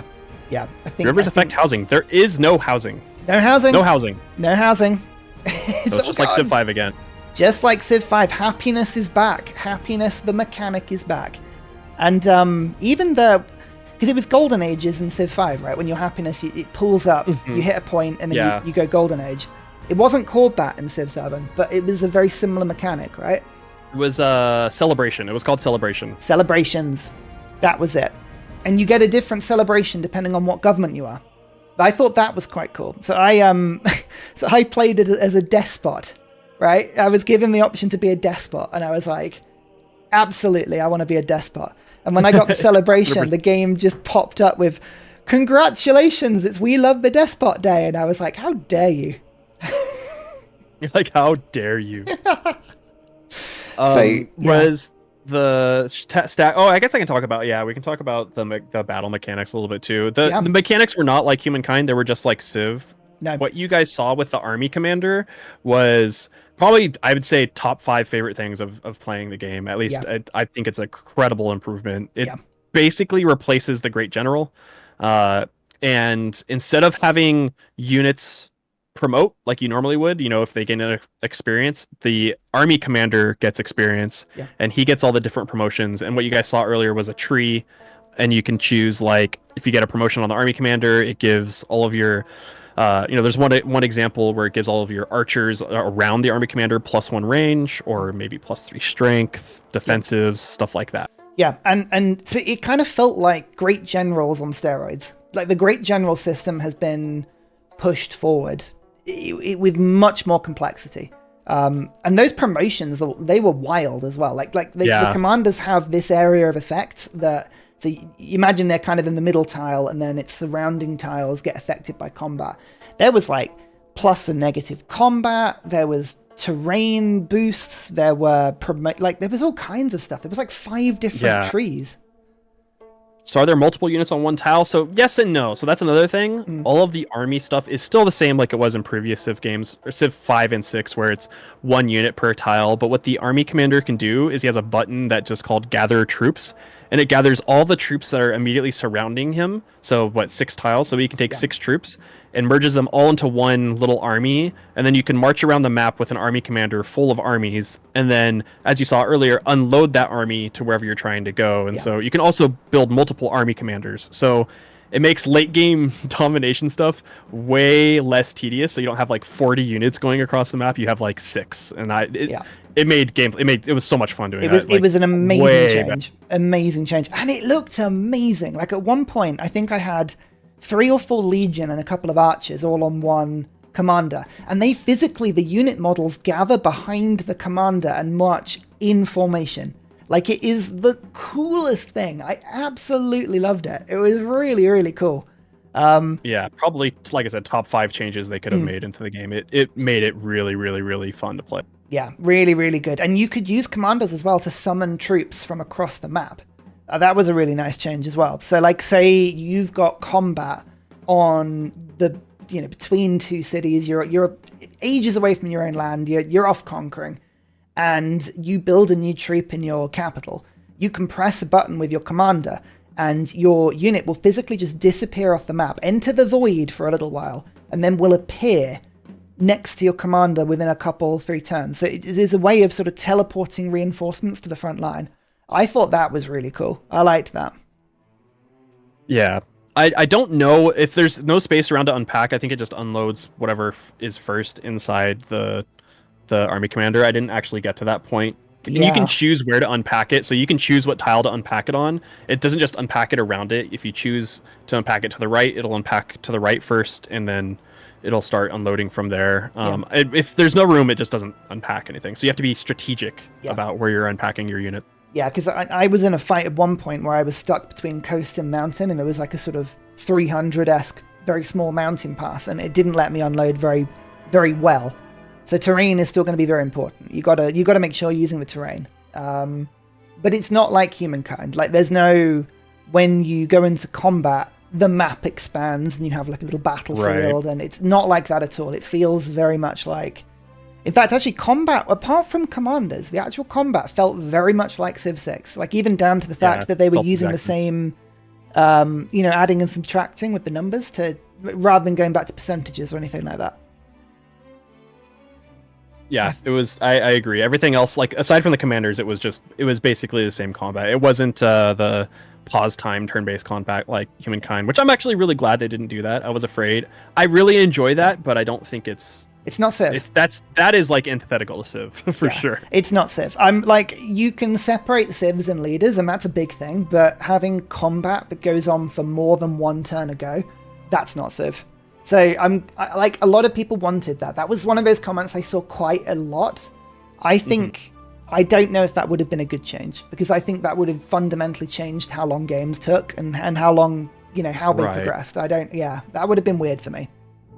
I think that's actually a really good point that I never really thought about with Humankind was that the battles in, how the battle opens up to a brand new board mini game. That's probably what took the longest in the game, and the actual going through the eras took the shortest. And so I think that's a really good point about pacing that I never even thought about.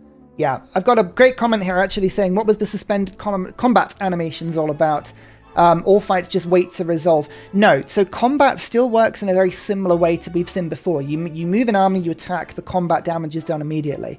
What you were seeing with armies continually attacking each other was the art team going absolutely nuts. And they've basically made Zone of Control into a combat animation. So if you have troops next to each other and they're in Zone of Control, they will be scrapping on the map. It doesn't actually do damage to them, but everything is like engaged and they will all start fighting each other. So you can really see flanking, right? If I at one point I had one unit with 3 or 4 enemy units surrounding it, and that poor unit was being literally surrounded by all of the troops on all sides. It looked really cool. I don't think fundamentally that has changed combat. It's just aesthetic, I think. Yeah. I'm getting a lot of comments about, so I guess we can talk about we talked about a little bit, but the leader changes. We got confirmation from Carl, and they also said it in the stuff too, that the leaders themselves stay the same the entire game, and it's just the cultures that change, which I think is very important for Civ, because I think that's the identity of Civ, is seeing that specific leader throughout the entire game. That, I think, is the most fundamental change. Like, in all civilizations beforehand, you've picked a nation, and there just happens to be someone leading it. So you've, if you're making a series, right, like, you're like, oh, today I'm playing America. I'm playing Egypt. You wouldn't necessarily be like, oh, actually, I guess Egypt's a bad example, because you would say I'm playing Cleo. But, you're playing one Civ all the way through. Now you're playing a leader all the way through. Like, the leader is the choice that you are making in a game. Yeah, and that's something I'm like, I think only having 3 eras makes it work a little bit better. I mean, I said it earlier, that's what I didn't like about Humankind, was how fast it was. I think with 3 eras, it makes it like you only have 2 extra choices that you have to make. So, and you have a long time to do it. That was something that they talked about too. I mean, you mentioned it earlier about how eras take a lot, or the game is going to take a lot longer, because we're more or less told they are tired of us beating the game in under 200 turns. They don't want that. They physically want ages to really block people and to really make people progress in a sort of linear formation, right? So we're going to see a lot longer games. We're going to see a lot of... and I think from what I could gather as well, they want ages to be a little bit more segmented, so you can look to play a game just in a single age and have an entire game within that age and have that fine. So you can still play a game of Civ where you only play one nation, but you're just going to be locked into one age, and then that campaign is finished and it's all fine. You can still play campaigns, as we're talking about, where you play all 3 ages in a line, but you don't have to. You can start whenever you want, you can finish whenever you want. That is a bit of a difference. Similar, it's kind of similar to like starting in the industrial era when you play a game, but it's a little bit more isolated, I would say. Yeah, absolutely. I'm getting a lot. I'm going to have to address this very quickly. A lot of people are asking about builders. There are no builders. No builders. There are no builders or workers. They have gone. They have 100% gone. How do you feel about that change? I'm fine with it. Like, I know that some people weren't fine with it. It's one of those things where I could go either way. I'm fine without having workers. I'm also fine with having workers. I think the thing that I talked about in my video is that thing that I don't like is the lack of citizen management. And you don't get that until you get to specialists. Yeah. Because that actually ties into people were asking. They were like, how do you get all the stuff? Every single tile that you improve on the ground, you get immediately. Yeah. So you get those yields immediately. It's not, you don't have to choose which ones you do. It's your city grows, you put a tile improvement down, and you get the benefits from that yield immediately. Yeah. I think it's the fact there's a double change. If we had just had no builders and workers, that's okay. And if we'd gone from a sort of citizen yield system where, like, Civ 6, you've got 3 people, you pick which 3 tiles in your city are being worked. So you physically have to pick the tiles. In Civ 7, as Boaz is saying, any tile in your nation, you get the yields for. Like it's all constantly being worked. It's all there. So there's a double change where you don't have that sort of autonomy with, I want this tile being worked, I want this tile being worked, I want this tile worked. It's just all being worked. So it will feel a little different, and I think it's going to be more noticeable early game. Like Antiquity Age is going to feel a little bit different, because it's not going to be a little bit of a case of, what's my build queue? Do I go Monument Builder, Scout? Do I go 2 Scouts Builder? Do I go Scout Settler Builder? Builders are no longer involved in this at all, right? Not at all. Right. That also ties into someone else was asking about like the tile improvements and stuff like that. Does it need production? No, tile improvements. I guess we could just talk about how cities grow. Yep. Cities grow not on culture anymore. It's based off of just actual city growth.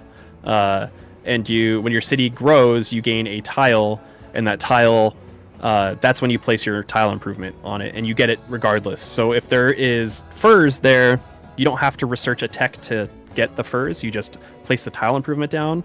You get the furs, you get the yields, and then those yields are expanded upon as you go through the tech tree. Like, kind of like how when you have farms and you get farms expanded when you research feudalism. So you absolutely can just improve things, and it gives you no benefit until you unlock that yield from the improvement. So there's a little bit of thinking about it.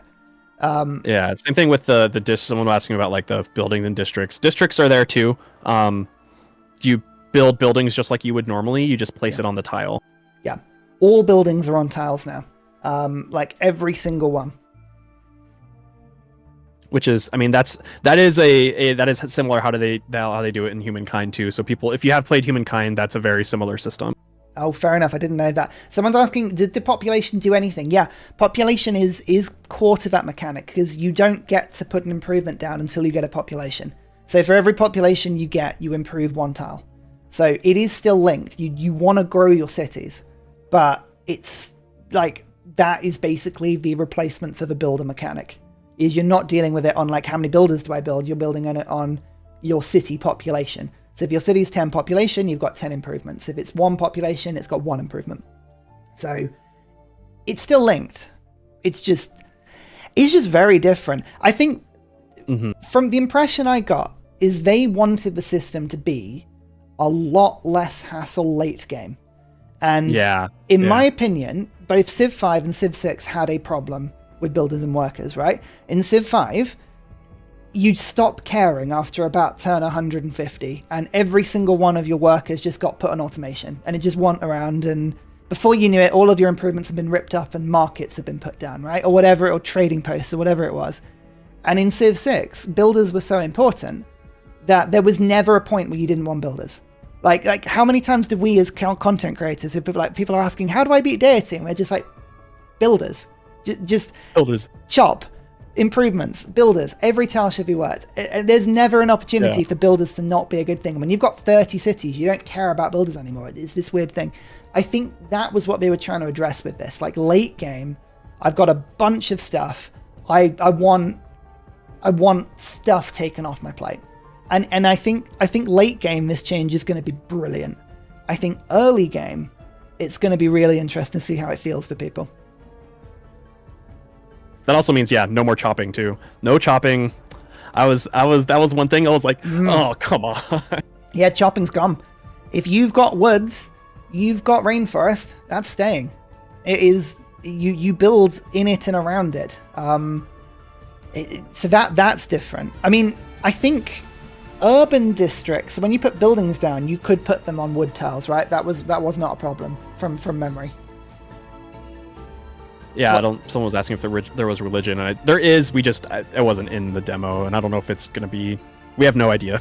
We were given heavy insinuation that religion was a thing, but we weren't shown it. So I'm assuming it's an exploration era thing, or it's DLC. I think there were enough references to it in the game that I don't think it's going to be DLC. I don't know this, but I'm assuming it's going to be Second Age. But yeah, we were given a very vertical slice of the game. Yeah.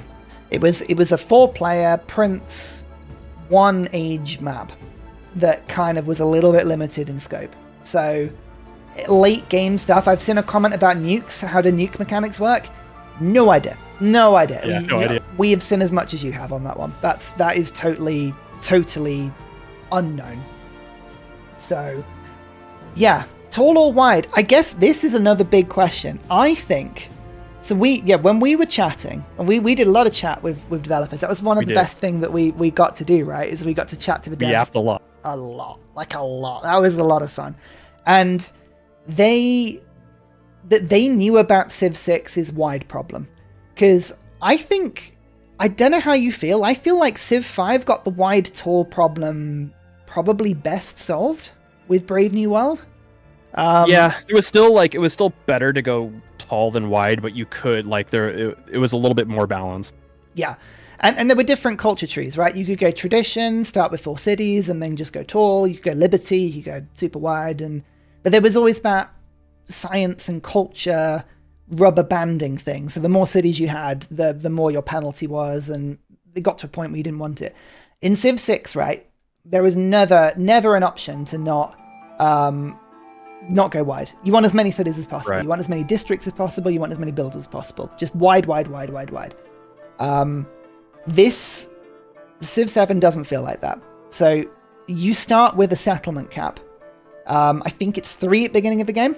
I don't think that was a Rome that's a thing. good thing to talk about. Yeah. Yeah. Yes, it's 3. So Rome starts with 3. I think certain civs and certain leaders will go up and down a little bit on that. Rome started with 3. And by the end of the age, I got to turn 135. I didn't quite complete it like Boes did. I was on right around that time frame. Yeah, I got a cap of about 7. So that's kind of where I was on that one. Yeah, I played.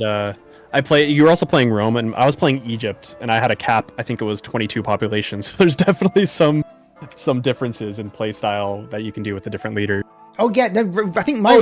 Sorry, you meant settlement cap. Settlement cap. Yes. Yeah, I got settlement cap of 8. Yes, sorry, I thought you meant pop. Yes, settlement cap of 8. 8, and I think from reading tooltips and things, mainly it's Civic that changes it, but I think leader choices, leader promotions, and I think wonders. There are probably some wonders that increase it. Yes. I don't remember which one it was. Yeah, I think late game, it's going to probably be a lot higher as well. But it wasn't a hard cap. It was a soft cap. So if you go over the settlement cap, every city in the game takes a happiness penalty. I think it was -5 or something. So yeah, it was exactly that. Yeah. So if you start going over that cap too much, and that's like settling and conquering, right? Everything you own. Your cities begin to get unhappy, your yields go down, they become less efficient, and eventually they're going to revolt, which is the big bad one. That's what you don't want happening. You don't want it. Sucks. I did a little light dom in mine, and it was I did not like it ended up working out in the end, but it took a little bit to learn. Yeah. Absolutely. No, there's no loyalty in the game. Good question. No loyalty in the game that I could see. But then loyalty in Civ 6 wasn't put in until first DLC, right? It was in Rise and Fall, yeah. Yeah, so they might put it in the game, but there was no loyalty. And I know this because I had one of the AIs plonk a city in between two of mine. Forward settled? Yeah, I got forward settled really badly. I quite liked. A lot of people hate loyalty. I really like loyalty, but I think it's because I kind of get loyalty, and I know a lot of people don't. I think a lot of people didn't play vanilla Civ 6 and have the AI literally forward settle 5 tiles away from you in the beginning of the game. Yeah. Oh, and if you ever go back to Civ 5, that's all it is, because there's no housing, there's no fresh water, there's no loyalty. You just get people plonking 4 tiles from your capital. It's awful. So and you're like, oh, guess I'm dying in 2 turns. That's just because I'm a sucker for Eleanor. Hey, look, I do not have a Court of Love problem. Just like Boes does not have a Cleopatra problem, okay? We are fine. We are not in denial. It's fine. He just wants to see how many people I have in my army, that's all. Yeah, exactly. Exactly. So, yeah, I think this game is going to be a lot more compact. Your empires are going to be smaller. But I don't think wide versus tall is going to be the question, because there's another gameplay mechanic we haven't spoken about yet, and I don't know how much anyone's talked about this yet, with the types of settlements you can have, right? Oh yeah. I talked about it in the video. I barely talked about it in my video where it was just changing your settlement type, but it was, I think I literally spent like 5 seconds talking about it. Absolutely. I'm gonna get like a 60-second break. Could you mind talking about that just for 2 seconds and I'll come back? Yeah, absolutely. So when you settle new, so that's something with the settlements, is that when you go to settle a brand new city, it's similar to kind of how humankind is, similar to Millennia, same with, I think Old World does it too. I haven't played enough to think about it. But when you settle a new city, it doesn't turn into a city automatically, it turns into a town. And towns are similar to outposts where they take time to become a town, or take time, I think it's like 10 turns. I don't remember the exact amount of turns, but it takes a period of time before you can actually turn them into a city. And when they do get settled, you can change their what they focus on. So that outpost, if you settle it right next to a bunch of floodplains, for example, you might want that outpost to be a food related outpost, or maybe you settle it in a bunch of mines, areas where you can build mines. That might be a production focused settlement. And what you do with that outpost is whatever it is focused on, whatever it's working on, it sends all of those yields to your empire. There are some that were happiness focused. I think it's like based off of if you settle next to luxuries, things along those ideas. So you go and settle an outpost, and then you take whatever yields, you can set it to different focuses and send those focuses back to your empire. Now the difference is, when you do change that focus of an outpost, it stays like that until the end of the age. So you kind of want to make sure what you're doing with those outposts. I keep calling them outposts. They're called towns. That's going to be something I need to get used to saying. But those towns will stay that focus until the next era, and then you can switch it. So you don't want to just sit there willy-nilly and be like, I want this outpost to be only production, and I can change it in a few turns. Yeah. I don't know how I feel about that, about the changing. I wouldn't mind there being a thing that you can change, like paying gold to change it, or after 20 turns you can change it. Yeah, because it was locked in. It was locked, right? Right. Exactly. Yes. Locked until the next era. Locked into. So the next era it changes. That's what it says, is that like when you go to change at least when we played it in the demo, when you go to change the outpost, it says, be careful, are you sure you want to change this? Because once you change it, you cannot change it until the next era. Gotcha. You see, look how you're so I mean, I just set all of mine to production. Yeah. I was like, I like production. Yeah, but I mean, so if you don't, you've probably said this already, but if you don't specialize them, they stay on food growth, and they get bigger and bigger and bigger and bigger. And the more food they get, the more your cities grow. And that's, I think, that's a really important mechanic, is going to be cities versus towns, and how many you keep, right? That's going to be the new wide versus tall conversation, not how many settlements you should have, because the answer is going to be your cap, right? You want as many as your cap will allow. It's going to be more, do I have more cities or do I have more towns? Right, yeah. And that's, people are asking, can you not build cities? Yeah, you can. You can turn those towns into actual cities. Yeah. That's where the settlement limit comes in. Like if people that are watching on my stream, I have it up right here where on the top it says 1/3. That means I have one city out of 3 settlements. Your towns don't count towards that. It's just whatever you turn those towns into settlements, or as Ursa was saying earlier, if you take over another AI's city and turn that into a city, that counts towards your settlement limit as well. So you got to be kind of strategic about domination. Absolutely. But the mechanics are quite interesting with making cities, though, because the more cities you have, the more expensive it is to convert. But the bigger your towns are, the easier they convert. So there'll come a point where your town is so big, literally, I think the button to press convert to city will be pretty much free. Like at some point it will just go whoop and want to flip over. So yeah, making like a 7-pop city is going to be really tough, but making like a 27 pop is just going to be the easiest thing in the world. That's really interesting. No, that's probably, I didn't even think about that because I just kept all of my outposts on food for a longest time. And I think that on top of the combination of the fact that I was playing Egypt, who already has inherent city growth, that's why, like I was saying, my capital earlier was like 22 population, and I think every single city itself that I had was over 15 pop. So you have to kind of pay attention, otherwise your cities are going to be massive. You do. I think Rome at one point, not to upstage you, I think my Rome got to about 27, 28 pop by the end of that. Because Rome is all about towns and going wide. Like, that was their whole thing. So they got more production, they got more bonuses. It was really interesting. And when I made a second city, because I was like, oh, sure, I'll make a second city, I felt the hit, because suddenly all the food my towns were making got split between the two. It got divided. So I think one city challenge is going to be really interesting now. The return of one city challenge is going to be a very viable thing. It's just going to have a city and then a lot of stuff around it. Exactly, a lot of outposts. Yeah, absolutely. I can see in my chat, Pravis is having a great conversation about pantheons, which is alongside religion. Oh, so pantheons are there in are the game. pantheons. Yeah. Do you know what triggered your pantheon? Was it just researching mysticism? There is, yeah, you had to get, there was something specific. I don't remember exactly what triggered it, but it was something specific. It wasn't like gathering faith. It was like you had to research mysticism and then you had to get, like, do something specific in the game to get a pantheon.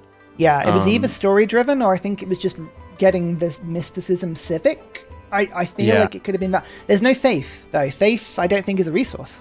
Unless I've totally blanked it. I didn't see it. No. Are there stone circles still? Yes, there are. But stone circles are good now. They've rebalanced the pantheons. There is no 3 settler pantheon anymore. It's gone. You can't take it. No more religious sediments. R.I.P. R.I.P. for religious settlements. I saw it. I think it was a 10% settler bonus. That's it. Yeah. That's it. They have rebalanced them. They wanted all of the pantheons to be as balanced as possible. Now, whether they will be or not, I don't know. But like in my game, I picked a pantheon that made all of my farms get more food. And it was ridiculous. Like, it was absolutely ridiculous. It was the most ridiculous. I don't remember which one I chose. I think I chose the plantation one. That's because I was the bajillion plantations around me. Yeah. I honestly didn't pay too much attention to the different yields of pantheons. I was like, oh, I'll just pick this one. This looks good. Yeah, absolutely. But in order to get your pantheon, you have to build an altar. So it's kind of like the shrine building that goes in your city. Oh, that's what it was. Yeah, you had to build an altar. Yeah, that's what it is. Otherwise, your pantheon doesn't have an effect on that town. So you have to, or the city. So you have to actually opt into the pantheon in your cities. That was interesting. And every time, I remember, correct me if I've talked about this already, but like when you get a building, it goes on the map. You make an urban district. Each tile can have 2 buildings, including your city center, which starts with a palace. So either you fill up your districts and have 2 buildings per one, or you go, as I did, and just go super wide for the sake of it, because you wanted to see how pretty the map could look. And there was also different buildings for like the same thing. Like I'm pretty sure, I don't remember off the top of my head, but there was like not necessarily 2 different libraries, but 2 different buildings that were similar to a library, if I remember correctly. They just had different yields depending on what you got. Yeah. That's it. So I think I had a library, and then later in the game, it was like it wasn't academy. It was something like that. It felt like the sort of early university choice. Buildings, exactly. Yeah, buildings have a split effect, right? They have both a fixed yield, and then they also have an adjacency yield. So buildings are gonna kind of replace districts almost entirely. So districts adjacency, as we know it in Civ 6. Where campuses are good next to mountains, theatre squares next to wonders, all that sort of stuff. Each building has its own set of rules now. So what I found is that you can have 2 buildings in the same district that have the same adjacencies, or you can go for 2 that have totally different adjacencies and just mess around. That was an interesting choice. I think that'll be the new sort of like city building metric to think of. There are still it's the same type of map shape, everybody. There's still adjacency stuff that you can do. There's a lot of that mini game is still there. Yeah. That's going to be something that we're going to have to figure out, like the most optimal path, because it's based off of, as Ursa was saying, like the buildings inside of your districts. It's not just like, oh, I placed down a campus that gets +5 science. It's like, what buildings do you have in there that are going to help the adjacencies based off of the other buildings / districts around it, or the mountains around it, or whatever it is. And you're going to have to figure out, there are some ways to really bust those yields though. Like I think at one point I had like a tile that had like 9 science, 5 food, 6 production, and like 4 gold, and it was only turned like 50 just based off of the stuff that you can put around it. Yeah, absolutely. Someone in my chat is asking, is there yield porn? And I think it's going to be yes and no. I didn't see a way of getting yields onto tiles in the same way that we've seen preserves. Although Carl did say that he knew how much we liked preserves, and they didn't neglect that. So I think there's going to be something like that in the game. But what I saw was, as Boaz is saying, you kind of mix building adjacencies, and then you can put specialists in that give more yields within a district, and also then multiply the yields of the buildings on top of that. So you can have crazy yields within districts, but you kind of have to layer them up a little bit. So Yes, you can, but they're going to be like, it's going to be yields within districts, not yields on tiles, that I think are going to get people's attention now. We don't know exactly how long the game is going to take. I think mine was around 140, 150 turns. I don't remember how long yours was. It was around that. I was time told frame. by one of the devs that they were aiming for the age to end between turn 150 and 200, and that all ages would be about the same. So they're aiming for 450 to 600 turns. And obviously you can go faster than that, like, based off of that's standard speed. People teching and stuff like that. It obviously can go faster. It's not going to be exactly the, this amount of turns is the next age. Yes, just for Antiquity, yes. Which is why we're talking about the leader and culture changes. It's a lot better thinking about it that way than the way humankind did it, because you're stuck with that. Well, not necessarily stuck, but the culture that you chose will stay with you for a lot longer and affect the game longer than just switching it back and forth really quick. Yeah, that's absolutely right. I think that's the most frustrating thing about this whole experience, is that we played it, we saw a lot of it, but we didn't see the next stage.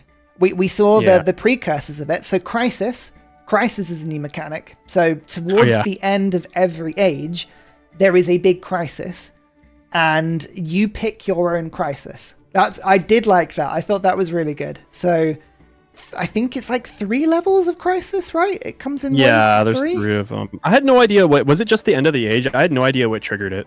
I think it was the age wrapping up.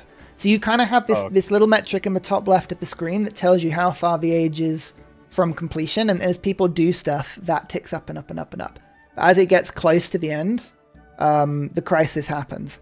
And the crisis is supposed to represent the thing that makes a civilization change from one thing to the other. So the fall of Rome, which is why it became Byzantium, or like the disintegration of the Holy Roman Empire that then became Prussia, stuff like that. I think that's what they're trying to replicate. And certainly with my crisis, because I was playing Rome, it was all about legions getting like twice as expensive, and my army rebelling, and towns becoming disloyal and stuff like that. So, and I had to choose which option I wanted, which was interesting. Yeah, you have to choose. Like, you're forced to choose. It basically gives you a screen that has what looks like policy cards, and you have to choose those negative effects. Like, as you're saying, your legions became like 3 times, 4 times more expensive. Yeah. Or you choose different ones where like you gain unhappiness based off of like commander levels, or different things, and you have to choose them. And the first time the crisis changes, you have to choose 1, and the second time the crisis goes further, you have to choose 2, and then 3, and then it goes to the next era. Yeah. I put that in my. I had fun. I was fine playing with it. I didn't have any negative effects towards it. Yeah. I definitely think that might be a change that people might not like, though. And I can see people wanting to turn it off pretty quickly, just because they're like, why do I have to choose negative effects towards my empire? Like, I have to choose the negative things that are happening to me. I could see that being a something people choose. Yeah, that's a big area of change. I can see myself personally liking it, because I always liked. Yeah, I liked it too. In Civ 6, I love the leaders with a negative, like Mali having the reduction in production, but then getting other stuff on top of it. Like, things that go both ways are really interesting. So that was really cool. I really liked that. For me, Crisis, I feel like they could probably be toned up a bit. Like, I remember feeling that my Crisis felt like a inconvenience, like it wasn't a civilization anything. Someone in my chat asked, can you survive a Crisis? No, you can't. Yes. Well, you... Oh, sorry. Well, yeah. Yeah, I know what you mean, yeah. Yeah, you do survive it because your game continues, but you can't force your Civ to not change. You have to change Civ. Like, Civs are locked to an age. So that is a thing. Yeah, and someone asked me that's related to it as well, with things resetting every era. Does that mean each era starts off on a similar playing field, or do people have advantages based off of the way you progress through earlier ages? It's actually both. Yes. Whoever is leading for me is hidden. Still leading. Yeah, this is the biggest change for me that's hidden in all of this. Agreed. And we didn't get to experience it, but this is what we were told, is that there's basically a rubber band catch-up mechanic. That all of the people who are behind, and when the age era goes through, they are not necessarily helped, but the choices that they get from like legacy attributes and stuff that they get to choose from helps them catch up, and the opposite for people who are leading, more or less. So you set the foundation for your next stage by playing well, right? If you do really well, you've got really good, vibrant cities, you have a lot of them, you've conquered the map, whatever you're doing, then you're naturally going to do well in the next stage. So there is a certain amount of success breeds success. And I know that on these sort of legacy paths and the victory paths you were working towards in the age, there are things you unlock, as you say, forever. So but yes, this rubber banding mechanic is going to be very interesting, because the idea is that everybody starts the next stage with a new tech tree, a new civic tree, a new civ with stuff to unlock. So it's like going from turn 1 again. It's just that you've changed the map, I guess, depending on what you did in the previous age. But there is a lot of a reset. It's like a hard reset now. So the multiplayer folks weren't too enthusiastic. I mean, yeah, that's something we have no idea how multiplayer is going to work. Humankind multiplayer was god awful. And so I can see, especially like CPL people, I can see them being very not happy about these types of things. Yeah, we don't know. We don't know how eras work, like changing over. We don't know how multiplayer is going to work. My uninformed, total guesswork opinion with how CPL and multiplayer is going to work. Right, I've got two scenarios I think is going to happen. Either they will mod in the ability to play a civ all the way through, and they will mod out a lot of the rubber banding, or we will see leagues that focus on different ages. Like, you won't see full campaigns. You'll see, this is the CPL Antiquity League, or the CPL Modern League, or something like that. I can see it going either two ways. Because, let's be honest, CPL barely plays Civ 6 as it is. Like, the balanced mod changes so much in the game. Right. that I think they're going to do whatever they want to do anyway. So I'm not too worried about multiplayer. I think multiplayer is going to find its own way. Yeah. There was like a little hint in Yeah, I don't know. I don't know how it's going to go. I don't know how it's going to go. So I guess we can talk about this because people are bringing it up too.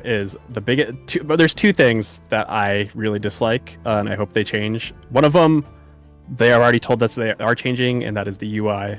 Yes, the UI was brought up. Yeah. Yes, the UI. We that's probably the biggest, because they asked for our feedback, and they were like, we just don't want to hear praises about the game. We want to hear what things do you guys like, what things do you guys hate, and tell us honestly. To their credit, they were really genuine with that. They wanted us to be really honest with them and like collect feedback as well. Like, that was really good of them. And collectively, all of us disliked the UI. There was a very common thread about the UI being more modern. Transparent UI is not always a good thing. And things also were both, there was too much on the screen and also too little on the screen at the same time. Yeah.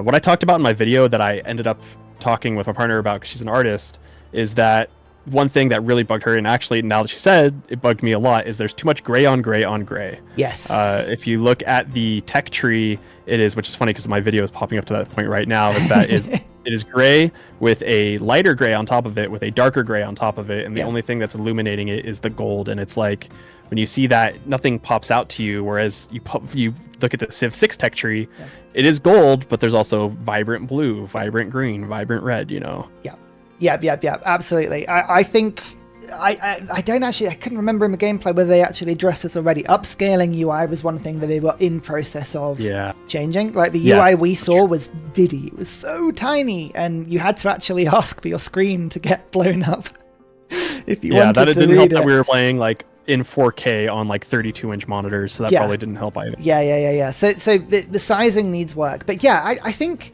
they had clearly gone for more of a Civ 5 brutalistic, realistic UI look. They've steered away a little bit from Civ 6, but I think there's a lot to learn from Civ 6 and how it was portrayed. And even Civ 5 wasn't actually that dark when you look back at it. There was a lot of color in it in sort of places. So I hope it doesn't stay so grey. That's the big one for me. It felt a little bit depressing and out of kilter with the rest of the map as well. Because the rest of the map was very bright. I mean, we said it there. We were playing in 4K. It was stunning. The game was the game itself beautiful. Was stunning, yeah. Really good. And the ray tracing, the light, the water. Oh, that was good. I don't know whether it's like what people on console are going to receive. I could see that being toned down a bit. It's interesting that a lot of the gameplay we've seen definitely hasn't been showing itself in its full capacity. I'll see how the Switch looks. The Switch look. That's why it's $10 cheaper. As well that people are saying that they can change the UI, and like they already told us that it was in progress, like it's already being changed. Yeah. So that's where I'm like a little bit. I mean, we saw how the art. Like I always give this example in Civ 6, the art style was changed drastically from the gameplay trailer release to the actual release. I mean, Teddy looked vastly different. The actual like color palette and the way that Chunky Teddy. Yeah, it was Chunky Teddy. Shadowheart new leader. No, yeah, it was really funny where I was giving a good example. I don't know if you've played Baldur's Gate yet, Ursa. No. But Baldur's Gate UI is like the complete opposite of the Civ 7 UI, where Baldur's Gate has a shit ton of stuff happening on screen. You know, you have all of your different spells. You have like because it's basically Dungeons and Dragons. Yeah. You have like 30 different spells. There's so many different things there, but it's very manageable because each of the spell icons are you look at them, you know exactly what that is because of the color and the shape of it. And then when it pops up the text, everything is very easily readable. Yeah. And it's a really good UI, and it's a good example of how you can just shove a lot of information and not be overwhelmed. Whereas like Civ 7, there was both a lot of information and no information at the same time. And so because there's that contrast between those two differences where you open up the tech tree, and then you hover over the tech and you look at it, you're like, like this looks awful and I almost don't want to read it because everything looks the same, so I can't tell what's going on. Yeah, absolutely. And they did warn us a lot of the tooltips weren't working, some stuff didn't flow, blah, blah, blah, blah. But yeah, there's some easy changes. I mean, in my head, it would be really easy to just color code a little bit. Like if it's an offensive combat action, make it red. If it's defensive, make it blue. If it's economic, make it yellow or whatever. Do you know what I mean? Like there could be a little bit of very easy stuff to do just in terms of the like icons and stuff. And they had some of that too. Like they have, the little beakers are blue, the food things are green, but they're so small and insignificant compared to everything else that it doesn't really matter. They're just muddled with everything as well. Yeah, that's absolutely right. So yeah, I think UI is definitely one thing they are working on a lot. And speaking of another one, because I can see people chatting about it on my side, trade is another one they're doing a lot of work on. I think the core mechanic is really interesting. I like the core mechanic. So trade routes as we know them are gone. There are no traders. You don't launch a trader from a city. It doesn't give you yields, neither in sending it or receiving it from a city. That doesn't exist anymore. Instead you've got merchants. And merchants wander around the map and plonk themselves in a foreign city, and that gives gold to the city, so to the other person, just spawns gold from nowhere, and it gives you a copy of all the luxuries or all the resources that are in that city. So you can kind of copy other people's resources and then use them in your own cities. That's kind of the gist of it, but it was very clunky, and it was a little bit,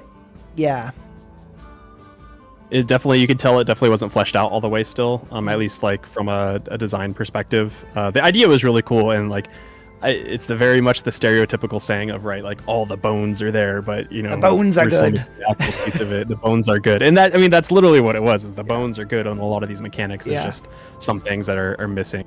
Yeah, totally. And I think resources are a really interesting way of doing it. It's basically all your settlements now have a number of slots open to them, and you allocate resources to the cities and to the towns, and they do things. So certain resources do certain things. Sorry, just very quickly, I've just seen Pepper. Thank you so much for donation. That's really kind. We'll talk about Irascore in a second because it's a little bit different.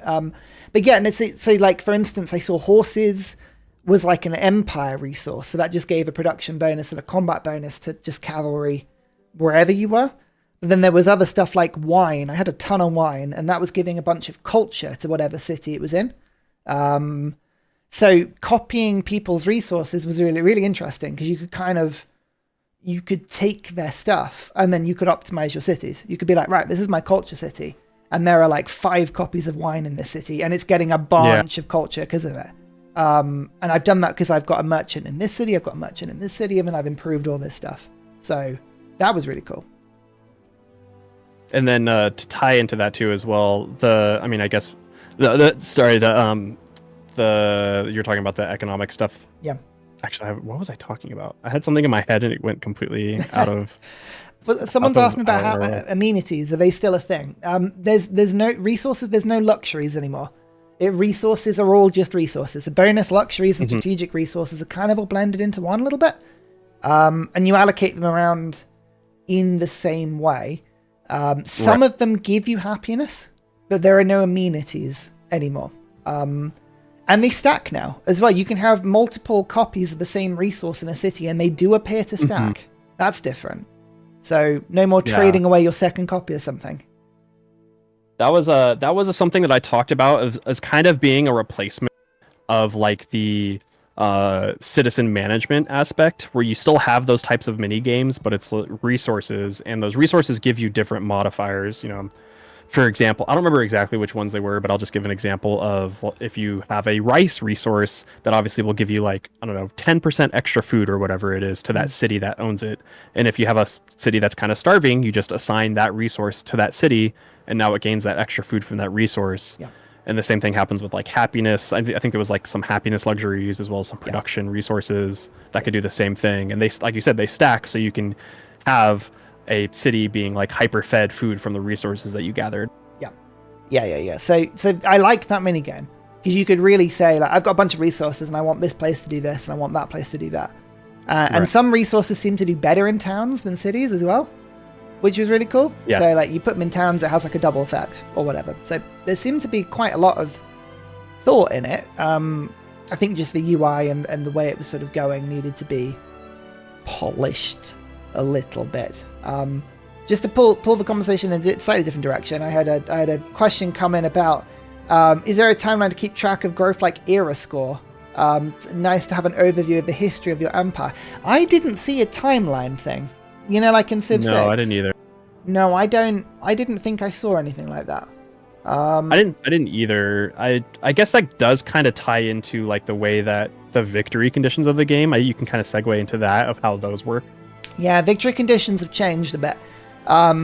So there are now 3 ages, and you can only win the game in the last age. So the modern age is when you can win the game. Yeah. Up until that point, were they called legacy paths to that point in antiquity and exploration? Or am I getting that confused with something else? Sorry, can you repeat that? Were they called legacy paths in the first 2 ages? Yes. Yeah. They were called legacy paths, correct. So you've got 4 of them, right? You've got science, culture, domination, and economic. So those effectively represent the 4 pillars of Civ 7 and your 4 victory conditions in the last age. So there is now an economic win condition, but there is no religious win condition. There is no diplomatic win condition. So those 2 have gone. Economic has come in. I know a lot of people wanted to see an economic win condition. That is now in the game. So that's really good. Up until the last age, so in the first 2 ages, the different 4 pillars, science was the one I went down, for instance, they give you quests. They give you things to do. So it's hit this milestone, research this tech, uncover this, do that. And if you do that, you unlock points in that legacy path. And the more points you get, the more the era progresses, and the more stuff you unlock to then take into the rest of the game. So it's not a timeline, it's not era score, but I think that's probably the most similar mechanic that is now in the game. Yeah, it's almost like score victory-esque. It's like taking your progress and adding it to a score victory, like a legit score of 1 through 10 or 1 through 7 or whatever it is, and tallying them up through each era. Yeah, fair enough. Paravis is interjecting and saying we don't know there isn't a religious victory yet. It just wasn't objective in the Antiquity Age. That is fair. I am assuming that they will all be linked throughout the game, and there won't be, possibly for DLC later, but I don't know that. Yeah. We didn't see anything outside of Antiquity. That is fair. It was definitely heavily hinted at, but we don't know for sure. Yeah. So we might see that more fleshed out. I don't know is the short answer. I mean, maybe what they're going to do is physically get rid of some yields and add new ones. That could be something that happens. Yeah, I can see that. But we're speculating, really. That's kind of at that point. How do religions work? We don't know, is the short answer. We know that they have been hinted at, but we didn't see anything that had religions in them. Not at the moment, anyway. We also truly don't know how we really win the game either, too. Like, we know we choose a legacy path to victory. Yeah. Unless I completely missed it, and that it was just based off of, like, how many points you earned from your milestone or whatever. We truly haven't gotten to, at least I didn't think that we got to the point of knowing how you actually win the game. Yeah, I mean, we can probably extrapolate on a couple of paths. Like, science is probably can do space. And domination is probably there's no one left standing. But right. Otherwise, like, there was no tourism system that I saw in Antiquity Age. So culture seems definitely, unless they bring that in later, that seems to be at least a little bit different. And economic is obviously whole new ground. Can you pick? You have to pick a victory condition. You can try all, Sarge. It was what ended up happening was in the beginning of the game. As Ursa was talking about with the legacy paths, you can choose one, and it acts more of like a guideline of being like, okay, so you want to go culture legacy path. Here, let's do that by now. You have to build X amount of wonders in your empire, and the first time is you build one wonder, and then that gives you a point towards your legacy path milestone for culture. And then when you do that, the next milestone pops up and being like, all right, now you need to build 2 out of 3 wonders in your empire, and so on and so forth. But as I said, we didn't get past that, so we don't know. Maybe once you get to the next age, culture and like tourism turns into like a completely different thing, for example. Like, I've got a really good comment that kind of goes off that, asking, are we scared that Civ 7 games are going to become too similar, aka, like, Humankind encouraged you to do everything each game? And I think that could possibly be a little bit of a problem. Because I don't know about you, but as the age was getting, I mean, we were playing on Prince. That is a huge caveat, right? Prince is not supposed to be a world-ending difficulty.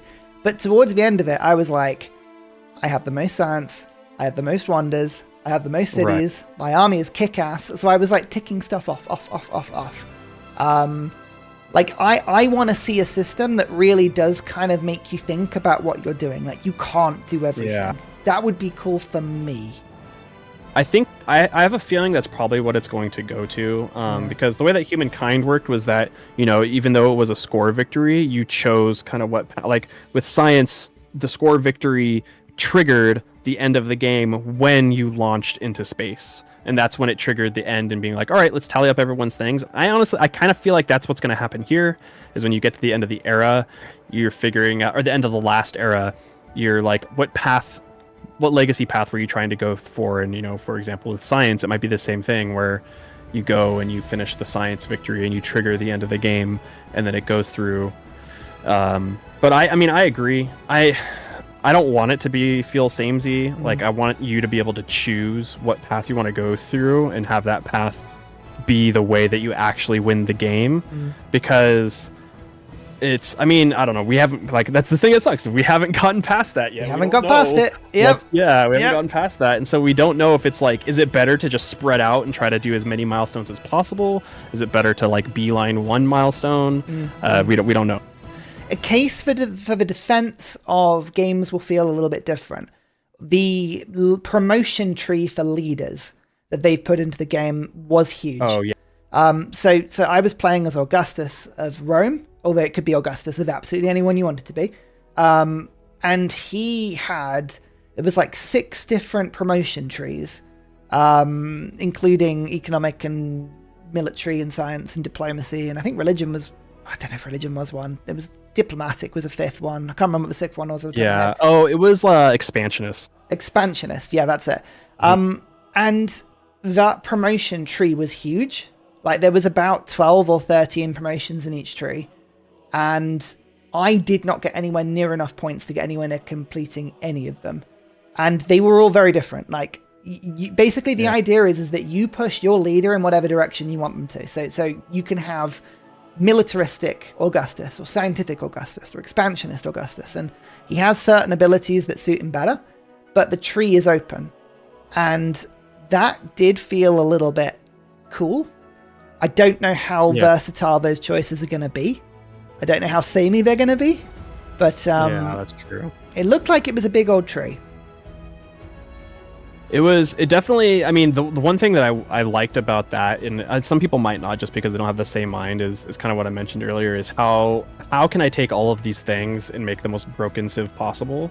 And that's kind of where my mind was. It was how many of these legacy attributes can I take to make this Civ just absolutely insane? And I kind of got a taste of that in the beginning playing as Hatshepsut, because when you play Hatshepsut of Egypt, you get, I probably said this so many times when we all talked about it, but I got so many bonuses towards wonders that I was literally building wonders in like 4 to 5 turns. Like I can't remember how many wonders I had at the end of the Antiquity Age, but I completely blasted through all of my milestones, and I was just, my capital city was building every single wonder that I could get in 4 or 5 turns. And it'll be interesting to see how those, like you said, how those work throughout the rest, and how is it going to make every Civ just choose the best ones? Is it going to make every Civ kind of the same? Like, I don't know.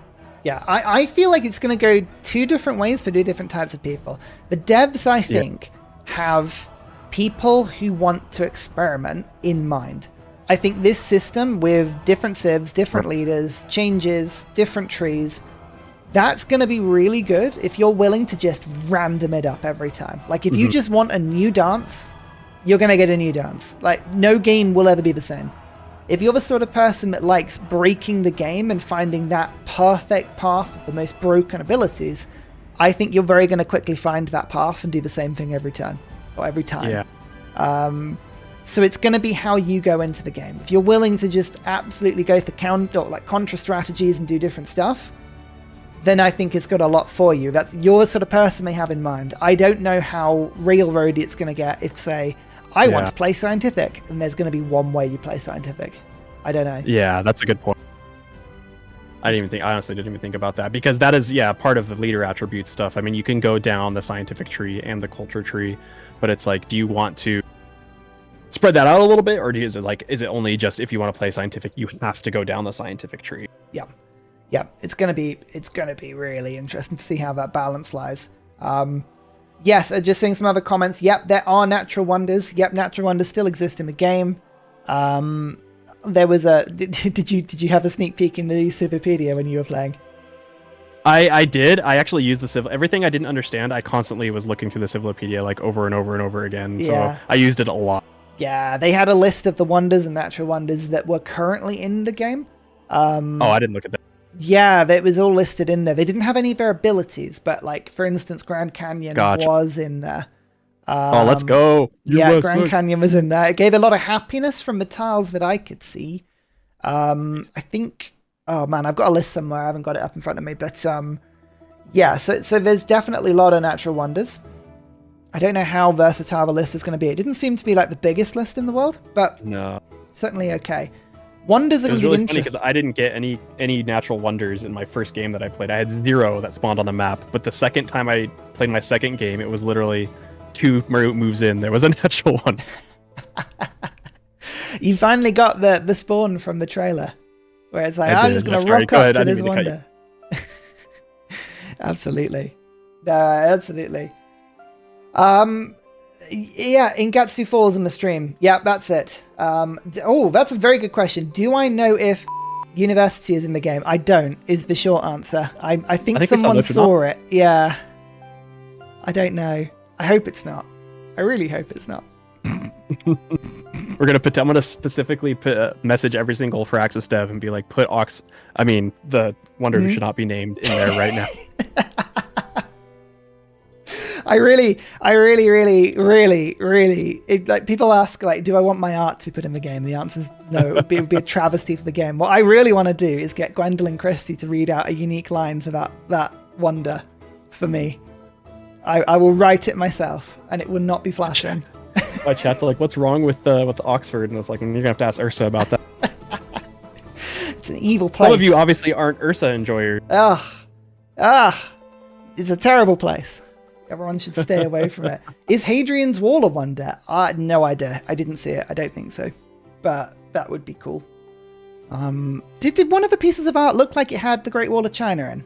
I thought I saw that. Yeah, in the that's what I trailer. was talking about. I was talking about with chat when I was watching it. I was like, I don't know if that's just a wall or if that's a great wall because it looked a little distinct, like it was outside the city limit. I think it looked distinct. To me, Yeah, anyway, because it was over multiple tiles. But who really knows? We're guessing. That's a really good point too. Is that someone was asking about? They keep asking about the civs and leaders, and that is something that I really. So I complained about this probably a little bit too long in my video. And for all you Firaxis animators and modelers, this isn't like a knock on you or anything like that. I just want to preface this. Oh, here we go. But Here that we was go. the meeting of the leaders and the way the way that they looked. I'm sure that's going to get changed between release and now. But the choice of having the leaders side by side staring at them instead of you looking at directly at them is probably, if I'm going to be super critical, it's probably the worst change they could have made. I think it's god awful. It did look like a funny modded version of like Tekken or Street Fighter or something where they were like, "Argh!" like flexing on each other. It's just like, and that was like, even the flexing part of it was weird, but I like the way that I talk about, and I'm sure, and people have heard me yap about this, and I'm gonna yap here for a second. This is my tiny rant of why Civilization is the best 4X game, and why it gets it right and other games don't get it wrong, or why other games get it wrong, is because Civ captures the human quality that you look for when you're playing a game. When you're playing versus, like in Civilization 6, when you're playing and all of a sudden you see Gilgamesh, he's talking straight to you and he's interacting with you because you are the leader. When you're playing Civilization 5, you meet Montezuma for the first time, you walk up to the Aztecs, he's looking at you, there's flames all around him, and you're like, oh shit, I'm about to die. Like, I need to get out of here. I'm interacting with him. Yeah. But when you look at this, it's like you're sitting in a theater watching a play.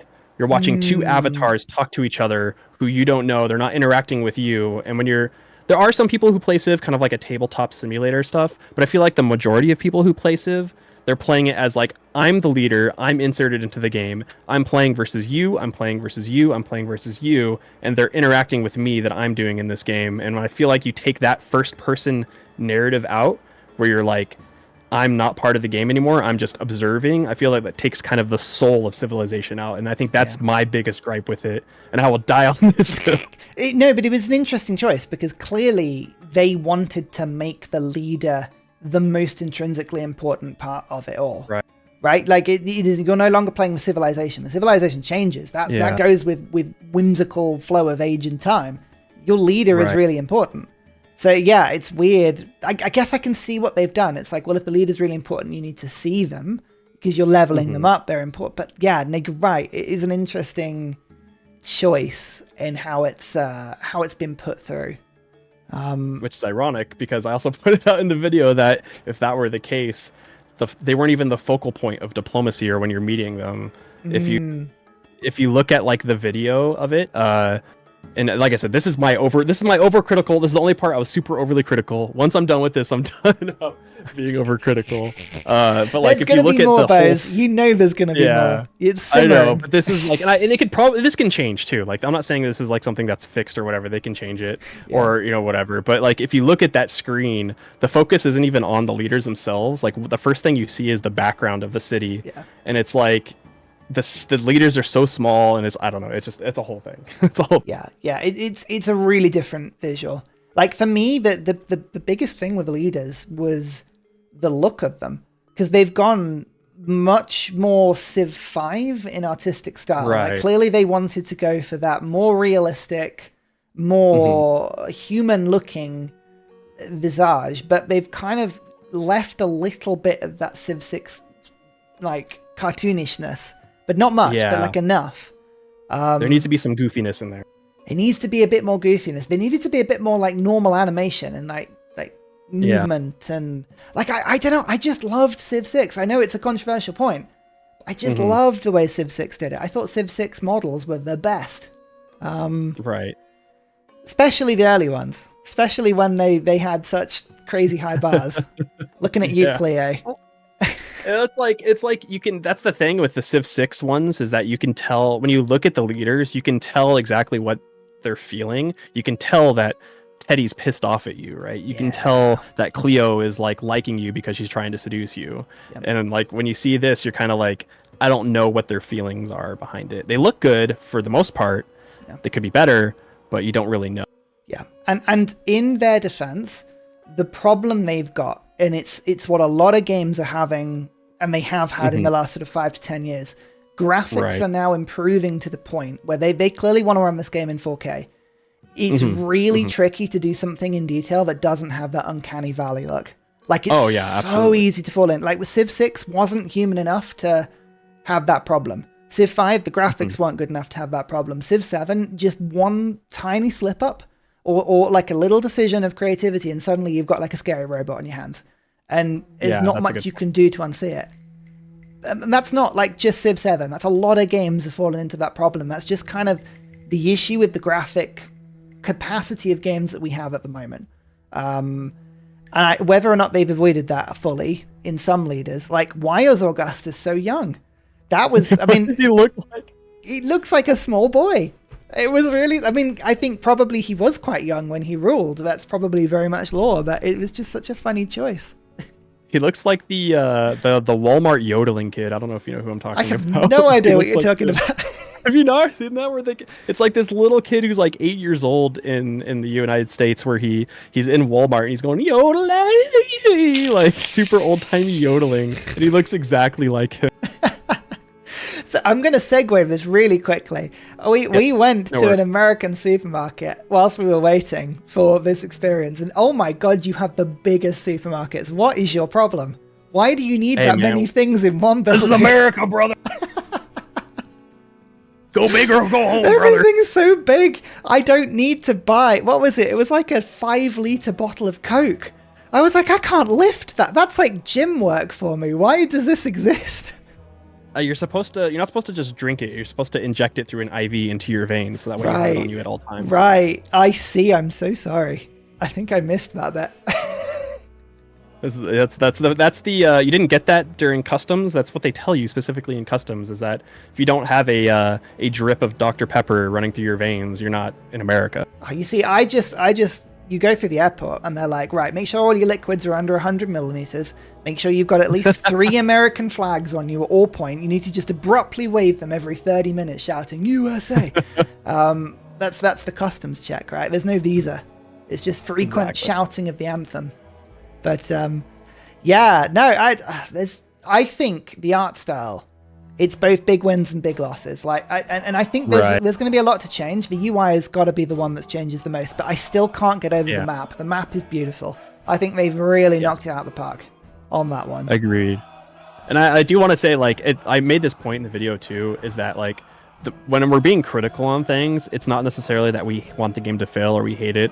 It's that we like, at least for me, I'm super passionate about Civ, and I love Civ so much that these are things I could see them. This is like, the things that can make the game even better. Because overall, like we said in the beginning of the stream, we really enjoyed playing the game. It was a fun game. Like, it's up to people to decide whether or not it feels like Civ, but it was a fun game. It hooked me. I am getting I mean, obviously you see people speculating in like different chats and groups, and there was a bunch of people who suspected I had a copy of Civ 7 that I was playing, and I was sitting here thinking, I don't, and I'm really jealous because I just want to play more. Like, I want to figure out these systems, I want to figure out these gameplay loops, and I want to learn more about the game, and I can't because I don't have a copy, and that's got to be a good selling point. That's got to be a good advertising for the game. Like, I genuinely came away from it thinking, I want to play one more turn. So, yeah. I tell you what, the biggest thing I've got in my head, though, and this is something I'm working through, is how do you play a TSL game if the civilization changes? That's a good point. It's like, how are they going to have to... I feel like if you play a TSL map specifically, it has to lock them into their regions per era. Like, you can't change it. Yeah.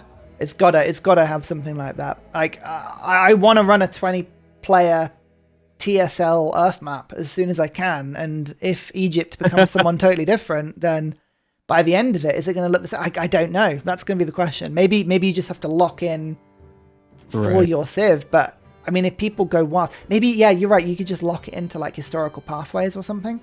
Yeah, like it's based, or like someone in the chat was saying, based on like leaders, like it's wherever the leaders are historically from. Oh, yeah, no, that could be really good. Someone in my chat's put True Start Evolution. I like that. It's the new That's way kinda of cool. putting it. That's really cool. You should patent that. That's a great phrase. True start location, not true modern location. You've absolutely got it. There you go. You see, chat's on this. They've Chat is smarter than me. exactly. Can you argue with Reddit? Because you're going to be the ones arguing with Reddit. And yeah, absolutely. So here's a thing that I'm intrigued about. Right, is they've divided civs in thirds. You've now got 3 ages, each with a different civ. Does that mean we're going to have 1/3 of the civs to play with? Or does that mean they're going to have to make 3 times as many civs for us to play the same game? Like, which way do you think it's going to go? That's a great question, because we're talking about, like, historically, civs, they released, what, like 20-ish, maybe a little less per vanilla release. And it's like... About that. No, because it was a 20-player game, wasn't it? Yeah, so 20. Yeah. I think there was 19 and 6. And it's interesting because, I mean, if you look at it through technicalities, right, you can say, oh, we released 4 civs, but there's 39 different civ combinations you can make, you know, or however many there are. And I think, I'm hoping, and I think that they're not going to go that route. They're going to release 15. Maybe I shouldn't say civs, maybe I should say leaders. They're going to release 15 like leaders, and each of those leaders are going to have X amount of variations that you can do. Obviously, you can do different variations of each of the existing leaders there are, and then maybe like 2 or 3 more. But yeah, that's my hope.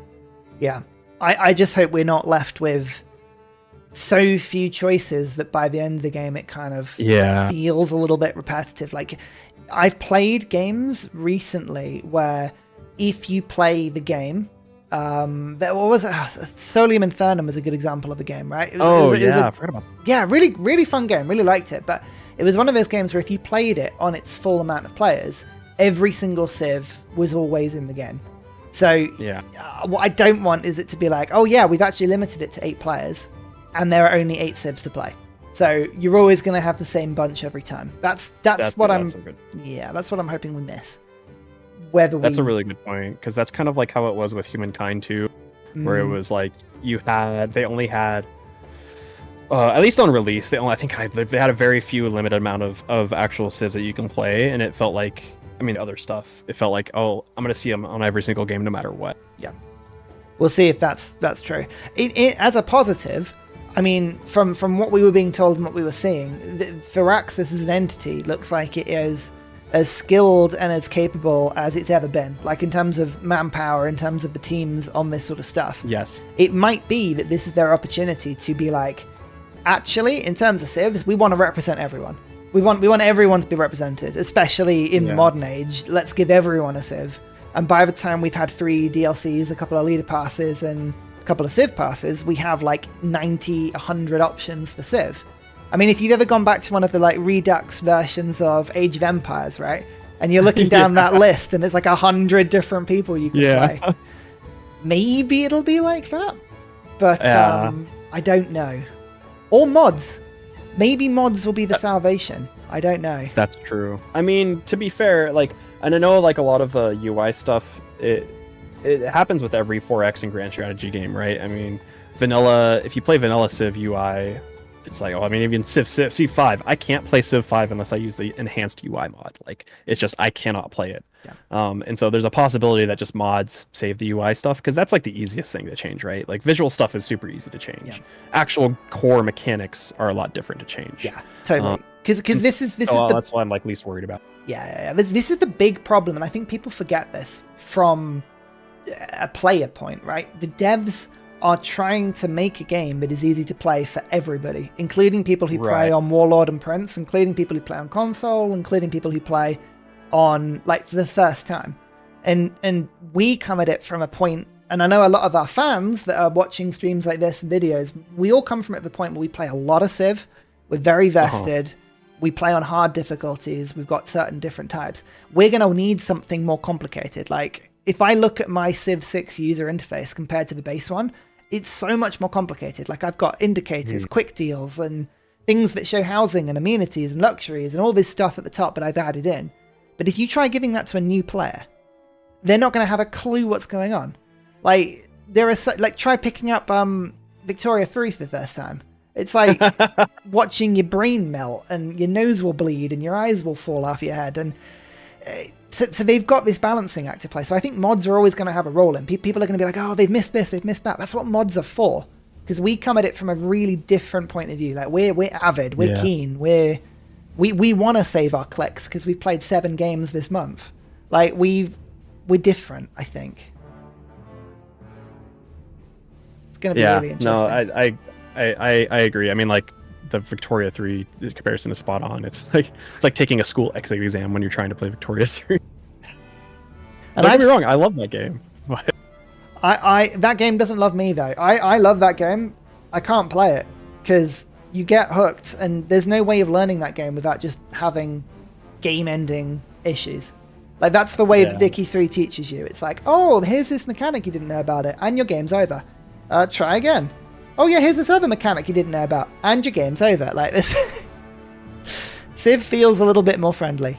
Like, Civ is more gentle. Yeah, that was something kind of too I got from playing the game, because some people were asking, is it easier? And I don't think the game itself is easier, because they have introduced a lot more complicated mechanics in the game, trying to all the different types of attributes that you can add, like your leader attributes, your legacy path attributes, on top of all the different like social policy changes, on top of, you know, the narrative events. There are things that they made easier, and there are things that they made harder. And I think they're trying, at least the impression that I got, is that they were trying to go for the approach of easy to play, hard to master. Yes. What is it? Because there Depth is and not a complexity. lot in the game that you can like go through. Yeah, depth, not complexity, was mentioned a few times. I think that's the phrase. Yeah. That what they want is that there's a game that anybody can play really quickly, and if you just hash it together and you just randomly improvise and you press N turn a lot, it'll still play for you.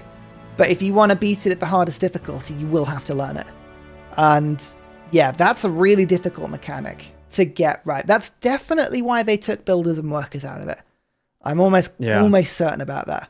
That's why they stripped back the early game a little bit. Someone in the comments is asking, natural disasters. Yes. So we all found the same. Yeah. We all had headphones in, and at some point a volcano went off for all of us and made us all jump out of our chairs like, oh my God. I definitely had a hurricane destroy like 6 districts and lose like 5 pop in a city. They're there. They're baked in the game immediately. Yeah, straight in the game. So I saw volcanoes, I saw hurricanes, I saw tornadoes, I saw desert storms. There was lightning strikes as well that caused forest fires. Oh, I didn't see a lightning strike. Oh, that's cool. Yeah. I guess that sort of explains forest fires. So a lot I of didn't see the gathering forest fire part of it, but I saw a lot of the lightning strikes. Yeah. Like a lot of gathering storm has survived. Whether that means CO2 and sea level rising will be there is another thing. It didn't look like it was, but we don't know. We didn't get that far. Yeah, we didn't get that far.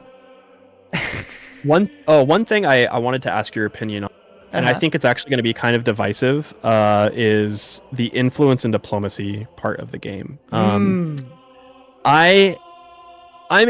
on the camp of I don't necessarily like it. I could see it working, but I think they might need to change things a little bit. Yeah. So in essence, to people that didn't hear this before, there's a new influence mechanic. Literally, influence is a resource that you gain every turn. You have a pool of it, and you spend it to make positive or negative actions with other people. So if you want to open borders, if you want a trade deal, if you want a military agreement, if you want a culture agreement, if you want to spy on them, if you want to denounce them, all this stuff costs influence. And when somebody gives you something, so they spend influence for you, you can spend your influence yourself to either further what they're saying or rebuke it. So someone can spend influence asking you for a trade agreement. And if you just let it get through, they get a benefit, it's all fine. But you can spend your influence to then say like, yes, I will really push that trade agreement forward, and it like doubles in strength. The mechanic, which is interesting and was getting us all to discuss, is now you've only got so much influence.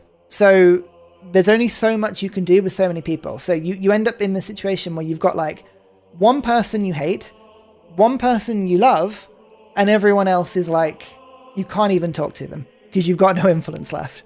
Yeah. Like, I like the limitation in the sense that you don't want to be able to just do everything with everyone, because otherwise it's just like open borders everyone, agreement with everyone, blah, blah, blah, blah, blah. Yeah. But, yeah, I don't know. I didn't get a good sense of the balance. What do you think on it? I think if they balance it, I think it could be okay. I think, so I had two perspectives on it. I could see it being bad for newer players because they're just like, this guy came up to me, I don't like him, and I want to denounce him, but I have to spend influence that I don't have to denounce him. And so now I just got to let him attack me. And so I could see people being like, why do I have to spend a currency to engage in diplomatic relations with someone? Yeah. Which it makes sense, right? Like if you're like, oh, I'm not that influential of a power, then I can, they're not going to take me seriously. Yeah. I think if they balanced it a little bit better, or maybe change some things to cost influence and some other things not to cost influence, that would be a little bit better. Maybe proposing things doesn't cost influence, but just changing the diplomatic parts of it, like say someone wants open borders, then you have to spend influence to either, kind of like rolling like a D20 in D&D, right? Like you'd be like, okay, you want gold for those open borders, you got to spend some influence to do so. I could see them changing it to something like that. Yeah. But I'm indifferent. Yeah, either way. And someone's put a really good comment in my chat, which is we don't know how it's gonna change in future ages. It might be an antiquity thing where influence was quite a precious resource, and it might be going forward that influence becomes easier and easier and easier to gain, and that balancing might change over time. I think some observations I would make would be, I wasn't a huge fan of influence towards other people. That mechanic was the same mechanic in the same pool that also influenced independent nations, so like the city-state equivalent. It meant that because I was talking to my neighbor so much, I couldn't do anything with my city-state friend in like near me. So I kind of missed out on that a little bit. But I did like the fact that you could actually improve things that people were bringing to you by spending influence. Like that was a really cool mechanic. Like the example I got was somebody wanted to have a military agreement with me, and I could just let it pass for 0 influence, and I got like 3 gold per turn, and they got 2 combat strength. Or I could spend my influence, and we both got 3 combat strength. So I was like, actually, I can just hijack on someone else's thing and still gain myself. I really liked that. That aspect of it I thought was really cool. I agree with that. I thought that was really good. That's a really good point. I think it's a good mechanic. Yeah, absolutely. It's funny because I had the opposite thing, whereas I kept spending too much influence on independent powers, making them all my vassals, and I had no influence left to actually. I was like, I couldn't trade, I couldn't send open borders, I couldn't do any of that because I was too busy trying to get vassals, and that's where I was like, I could see people hating this if they split influence to like maybe or maybe not as much for diplomatic stuff, but I could see that. Because there's no envoys. Like they've replaced both diplomatic favor and envoys with this same system. So it's simplified, but whether or not it's a good thing or a bad thing is to be seen. Yeah. But unfortunately, we haven't been able to see it yet, so we don't know.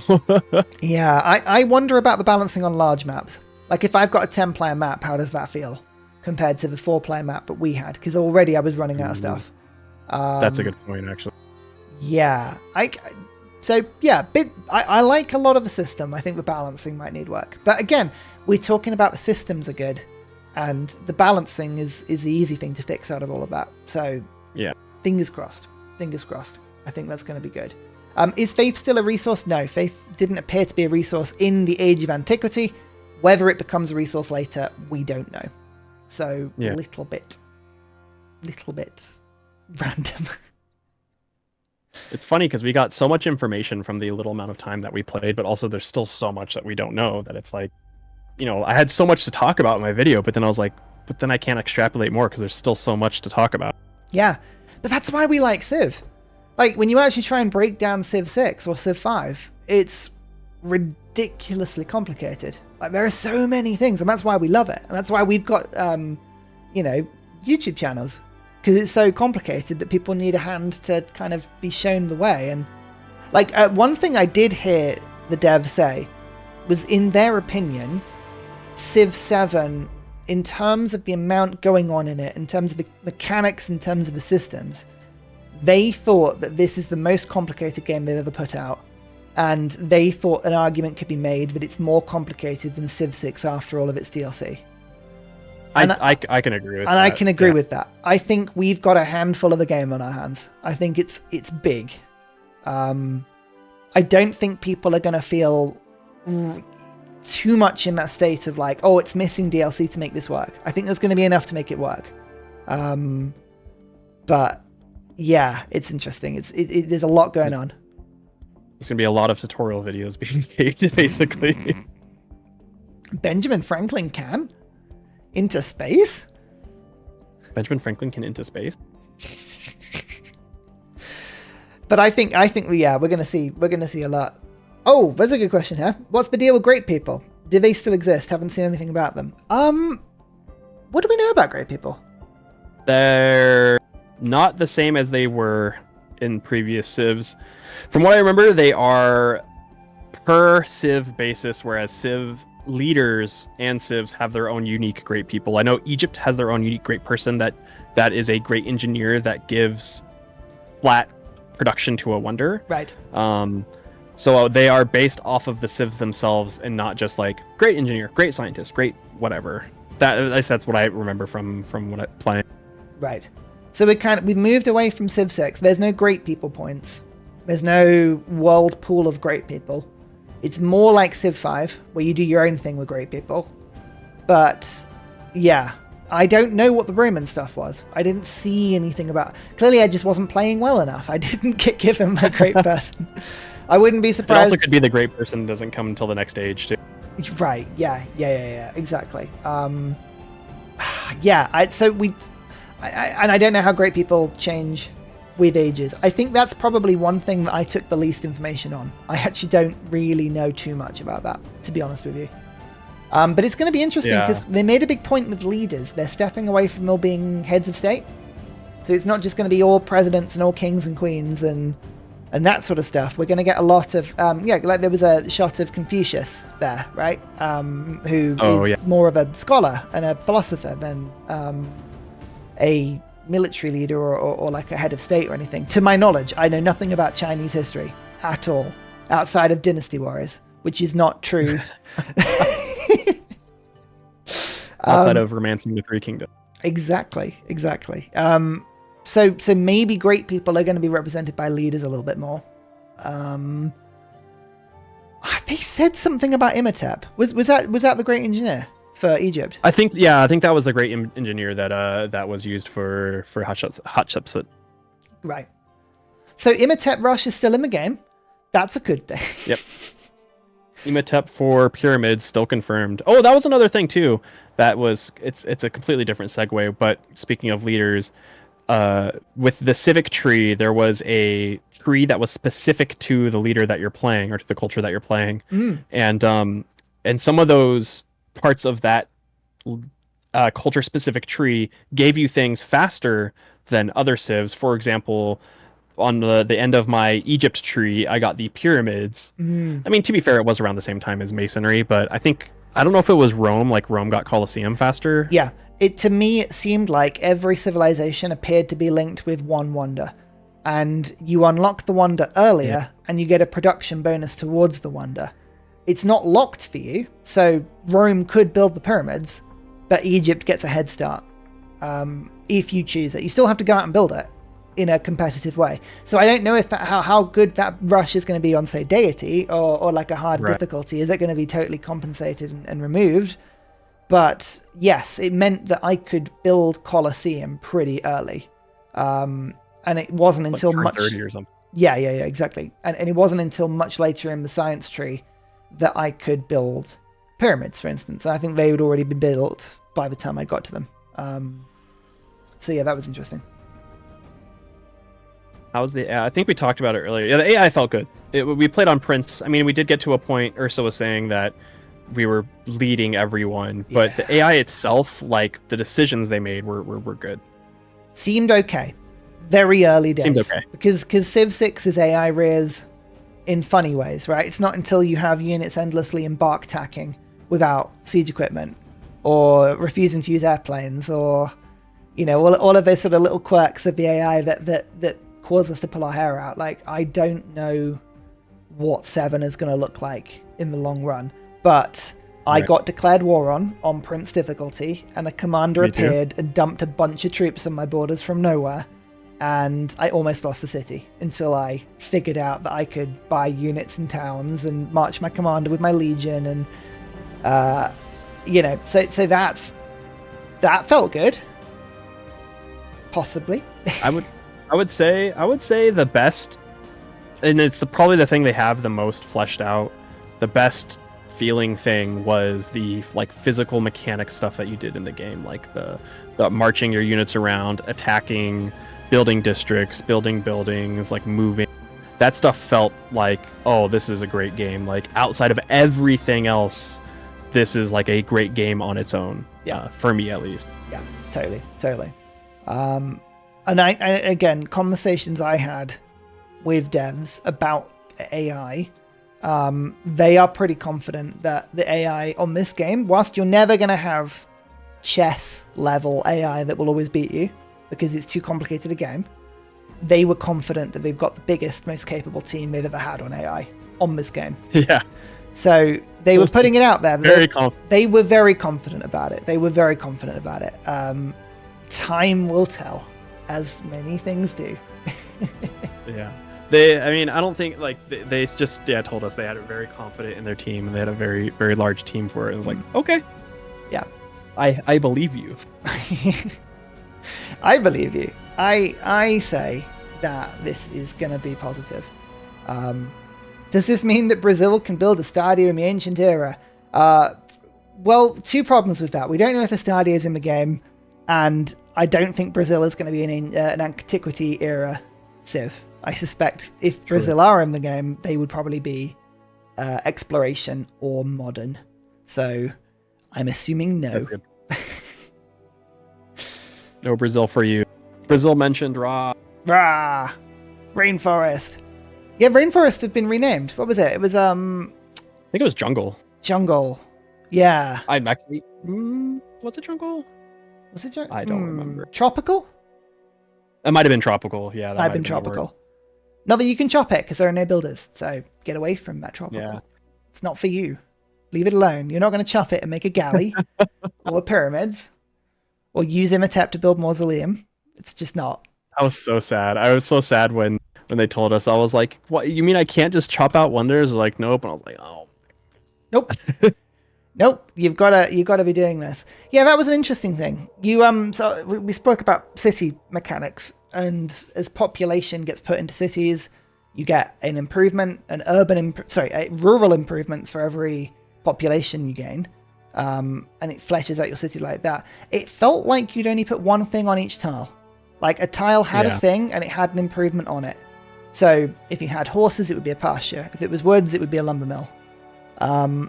There didn't appear to be much choice, at least in the Antiquity Age. So that will be... You could choose, it just wasn't worth it. Oh, could you choose? Yeah, because it would be like, you could put you choose like whatever it was, and then it'd be like, you could overwrite it. So it'd be like, oh, there's a camp over here, and you want to put if there are woods on that camp, do you want to put like a lumber mill instead? This will overwrite your camp that you have on it. And every time I looked at it, it didn't seem to make sense because it was whatever thing it is there for you was the best type of yields that you can get anyway. Right. So I never really did it. Okay. I might have missed back my tooltips. Fair enough. Yeah, good to know. Are there any unique improvements? I didn't see any unique improvements for Rome or any of the civs we had, but it was more unique buildings I saw. Yeah. But I'm sure probably there are unique improvements in the game. There's too many civs not to need that variety, right? They're going to need some mechanical variety at some point. Agreed. But that's I wouldn't be surprised if there was. I didn't see it. There was unique buildings and unique people or units from what I remember. Yeah. Absolutely. So, ooh, that's a good question. Someone says, do we like the leader selection so far? I mean, we only know of 6 guaranteed, I think. 7 with Napoleon. Yeah, with Napoleon. Well, Napoleon being back in is a good one. People will be happy about that. Yeah. Although Napoleon leading Rome. Chaos mod. I don't know how I feel about Ben Franklin. Ben Franklin. I think it's a bit goofy. I don't know how I feel about him being chosen as an American leader. I'm hoping that there's like another actual leader, and we're at points where like you can either choose the way that I'm envisioning it is once the game is completely released, there's going to be both leader choices that are actual historical leaders or people that are like people like Ben Franklin and Confucius. Because Ben Franklin being the one leading the U.S. is just it feels weird. Yeah, I think they put him in because they wanted to really prove that they weren't using just heads of state. Like, clearly he's more on the scientific side of America. Unless I've got him wrong in my American history. But... No, everybody knows who Ben Franklin is, so that's a good point. Yeah, exactly. He's famous enough. But he was never a head of state, was he? No. So... they've definitely gone down a different route, and I think they wanted to make sure that you knew that it wasn't just heads of state. He was a diplomat, but that's really about it. Yeah. So I think we're going to see a lot of variation. I think we're going to get a lot of different options for civs over the course of the DLCs and passes. That would be my guess. I think they'll have a lot of flexibility and variety and just putting a lot of people. Yeah, someone did point out that Catherine de' Medici was in charge of France, and she wasn't really a head of state either, was she? I don't know. I know she was just Italian like a by birth, right? But apart from that, I don't know. Oh, never mind. She was Queen of France from 1547 to 1559. I don't know enough about my French history. No, the only thing I know is the de' Medici family were quite a famous Italian family, and I think a couple of her lines in the game she switches to Italian. I think when she's a bit pissed. Oh, interesting. Like she speaks French with an Italian accent, I think, as well. But yeah, I don't know anything about her, to be honest, apart from that. Who knows? She was queen. People are saying she ruled France. She was queen. Yeah. Absolutely. Cromwell. Why does everyone want Cromwell for England? Of all the people. What was Cromwell? What did he do?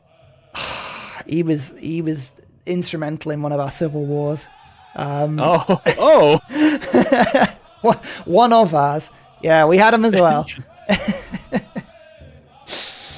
I know. Oliver Cromwell. I know. But we need Elizabeth, because where is our trade agreement? Where's the line? No Liz? Right. Maybe that's why they added Liz in the leader pass, so that way it would placate us until they actually got the English leaders out. Yeah. Oh, one thing that I think a few people did say, which I think is pretty logical assumption as well, because I think it's just common sense, but we're not going to see any modern leaders. I'm pretty sure they're going to steer away from modern leaders. So people who want current presidents, current prime ministers, people who have been alive or are still alive in our time, I'm pretty sure they're not going to do that. They're going to steer away from that. So World War II at the very max would be my guess. Yeah. My guess was like if they do a American type like leader, like the latest they would ever go would be like JFK or FDR. Like that's the super latest. Like you think they'd go JFK? Or just like I was just like kind of throwing out like FDR is probably the more reasonable one because he was already in Civ. Yeah. But I feel like anyone past 1950 they're gonna say no. Yeah. I think that's I agree. I don't think they would. England side, I don't think they'd bring anyone into the game past maybe Churchill, just because of his fame, and then that's probably... No Margaret Thatcher? Margaret Thatcher leading England. Wow, what a way to get people invested into the game. You could just see Steam accounts being closed over the north of England simultaneously. She could have an ability where she closes every coal mine in your nation. Oh god. Could we see Lenin? Oh, I don't know. I don't think so. Do you think we're going to see Russia? I'm sure we will, or like a previous era, like I think that's from the like easiest. way back in the day. Yeah, I think that's the easiest cop out. I think an exploration age Tsar Russia. I think we might see. Because it's just like, I mean, they've been in every single game, so I don't see why not. Yeah. Even with current relations that are going on right now, I don't see why they wouldn't. We could see Soviet Union modern. That wouldn't be out of the realms of possibility. But I don't know if that's going to be something they'll put in, because I see that as a logical progression. You'd potentially go Scythian into Russian into Soviet, possibly. I'm looking for threes. Like where do the threes lie? People are saying maybe Kievan roots, and that would make sense. That would make a lot of sense. Yeah, no, that's fair. Yeah, that's especially fair. during the exploration era. Yeah. No, absolutely, that's probably fair. Will Germany be exploration or modern? I think they'll be modern, because I think Holy Roman Empire might pop up as a separate entity. Yeah, I agree with that. That would be my guess. That would be my exploration era, Holy Roman Empire. Whether there's Germany or Prussia, I don't know, because Prussia... Yeah, that's what I was thinking. Yeah, they went Prussia. Did they go Prussia in Civ 5? Or was it Germany? I don't know. I don't remember. It's funny, because I was just playing Civ 5 yesterday. I don't remember. You're playing Civ 5 again? Nice. Yeah, I have been. Well, it was mostly because of the Civ 7 stuff. I was like, I want to kind of go back and play a bunch of Civ 5 and see how, like, how it feels and things. Oh yeah, Bismarck is technically right. That was Germany. Yeah, but wasn't... my German... Right, wasn't Bismarck leader of Prussia? But then he formed Germany, didn't he? But he formed Germany, yeah. Right, okay. Fair. Which, not to segue too hard, Civ 5 is still a fantastic game. Civ 5 is a fantastic game. We're going to see a lot of... Because the C word, right, is the one that the internet's going to hate, change. And there's so much change in Civ 7 that it's going to ignite people, regardless of whether the change is good or bad. People don't like change. But I think it's going to be one of those things where people for years have said, oh, well, Civ 5 is better than Civ 6. People are going to now say Civ 5 and Civ 6 are better than Civ 7. And they're going to have that opinion, and they're going to take it to their grave. Like, that's going to be the hill people die on. But...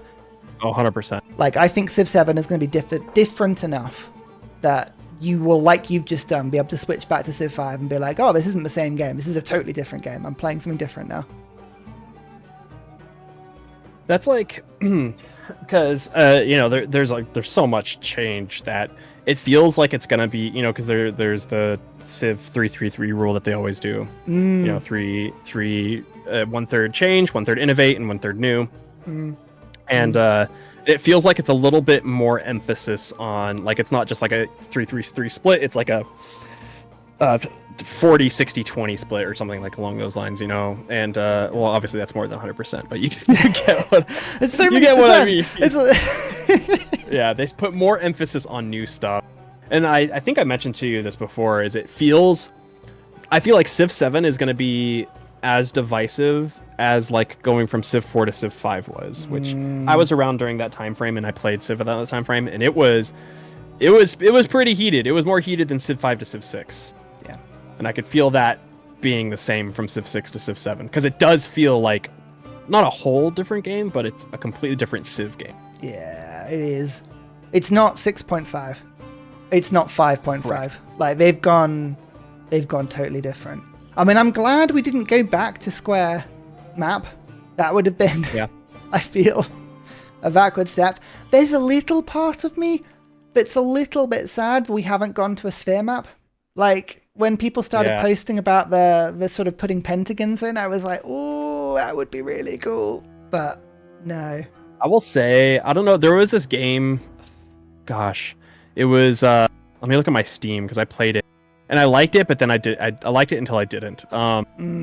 It was a like city builder game where you played on an Earth and you had to like leave the Earth. But it was a sphere map, and I will say that I did not like playing on a sphere map. Really? It's one of those things that sounds good in theory, and then in practice it is not fun to play with. It's kind of like how, when people say they want like a crazy good AI, and then when the AI kicks their ass 24/7, they're like, wait, no, not like that. Yeah, not like that. I can't get any of the wonders or do any of the strategies I want because it keeps going for the best play. Yeah, no, totally. It's the one thing that gets people off chess, is being brutalized by AI every other game. It's Yeah, no, I totally agree. And again, it's a bit like a lot of the comments I saw about like, oh, we want to see humankind combat, or we want to see this or that, and you're like, are you sure? Are you sure? It would be very different. This felt like Civ. I think a lot of the comments are going to be, oh, this isn't Civ. This is Humankind Point 2, or this is an abomination.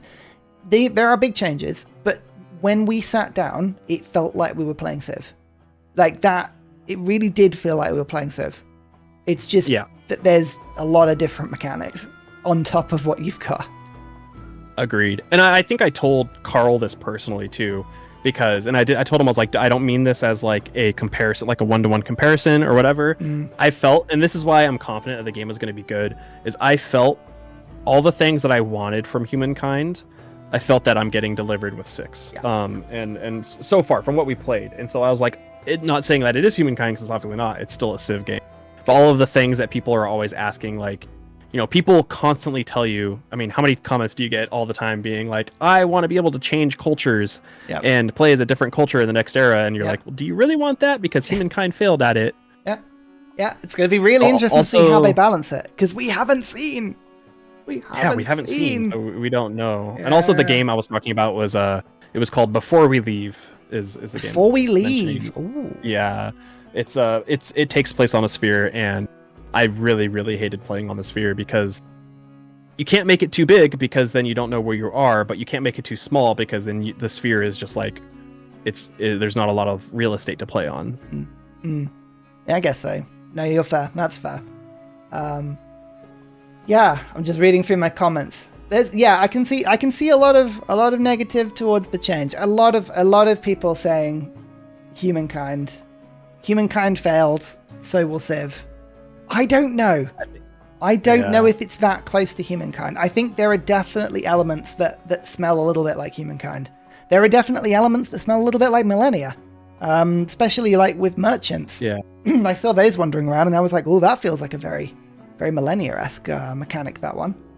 But I think it's funny too, because people also don't think it's been obvious that Civ 7 has been in development for a long time, even before these games were released. So it's not like they were like, oh, let's grab that and yoink it. You know, it's kind of like someone was saying, it's just like the convergence at work, right? Like it's the next obvious step of evolution of 4X games. It's just those other games did it and released it first, and maybe that's the downfall, is that they didn't have enough time to bake it and release it.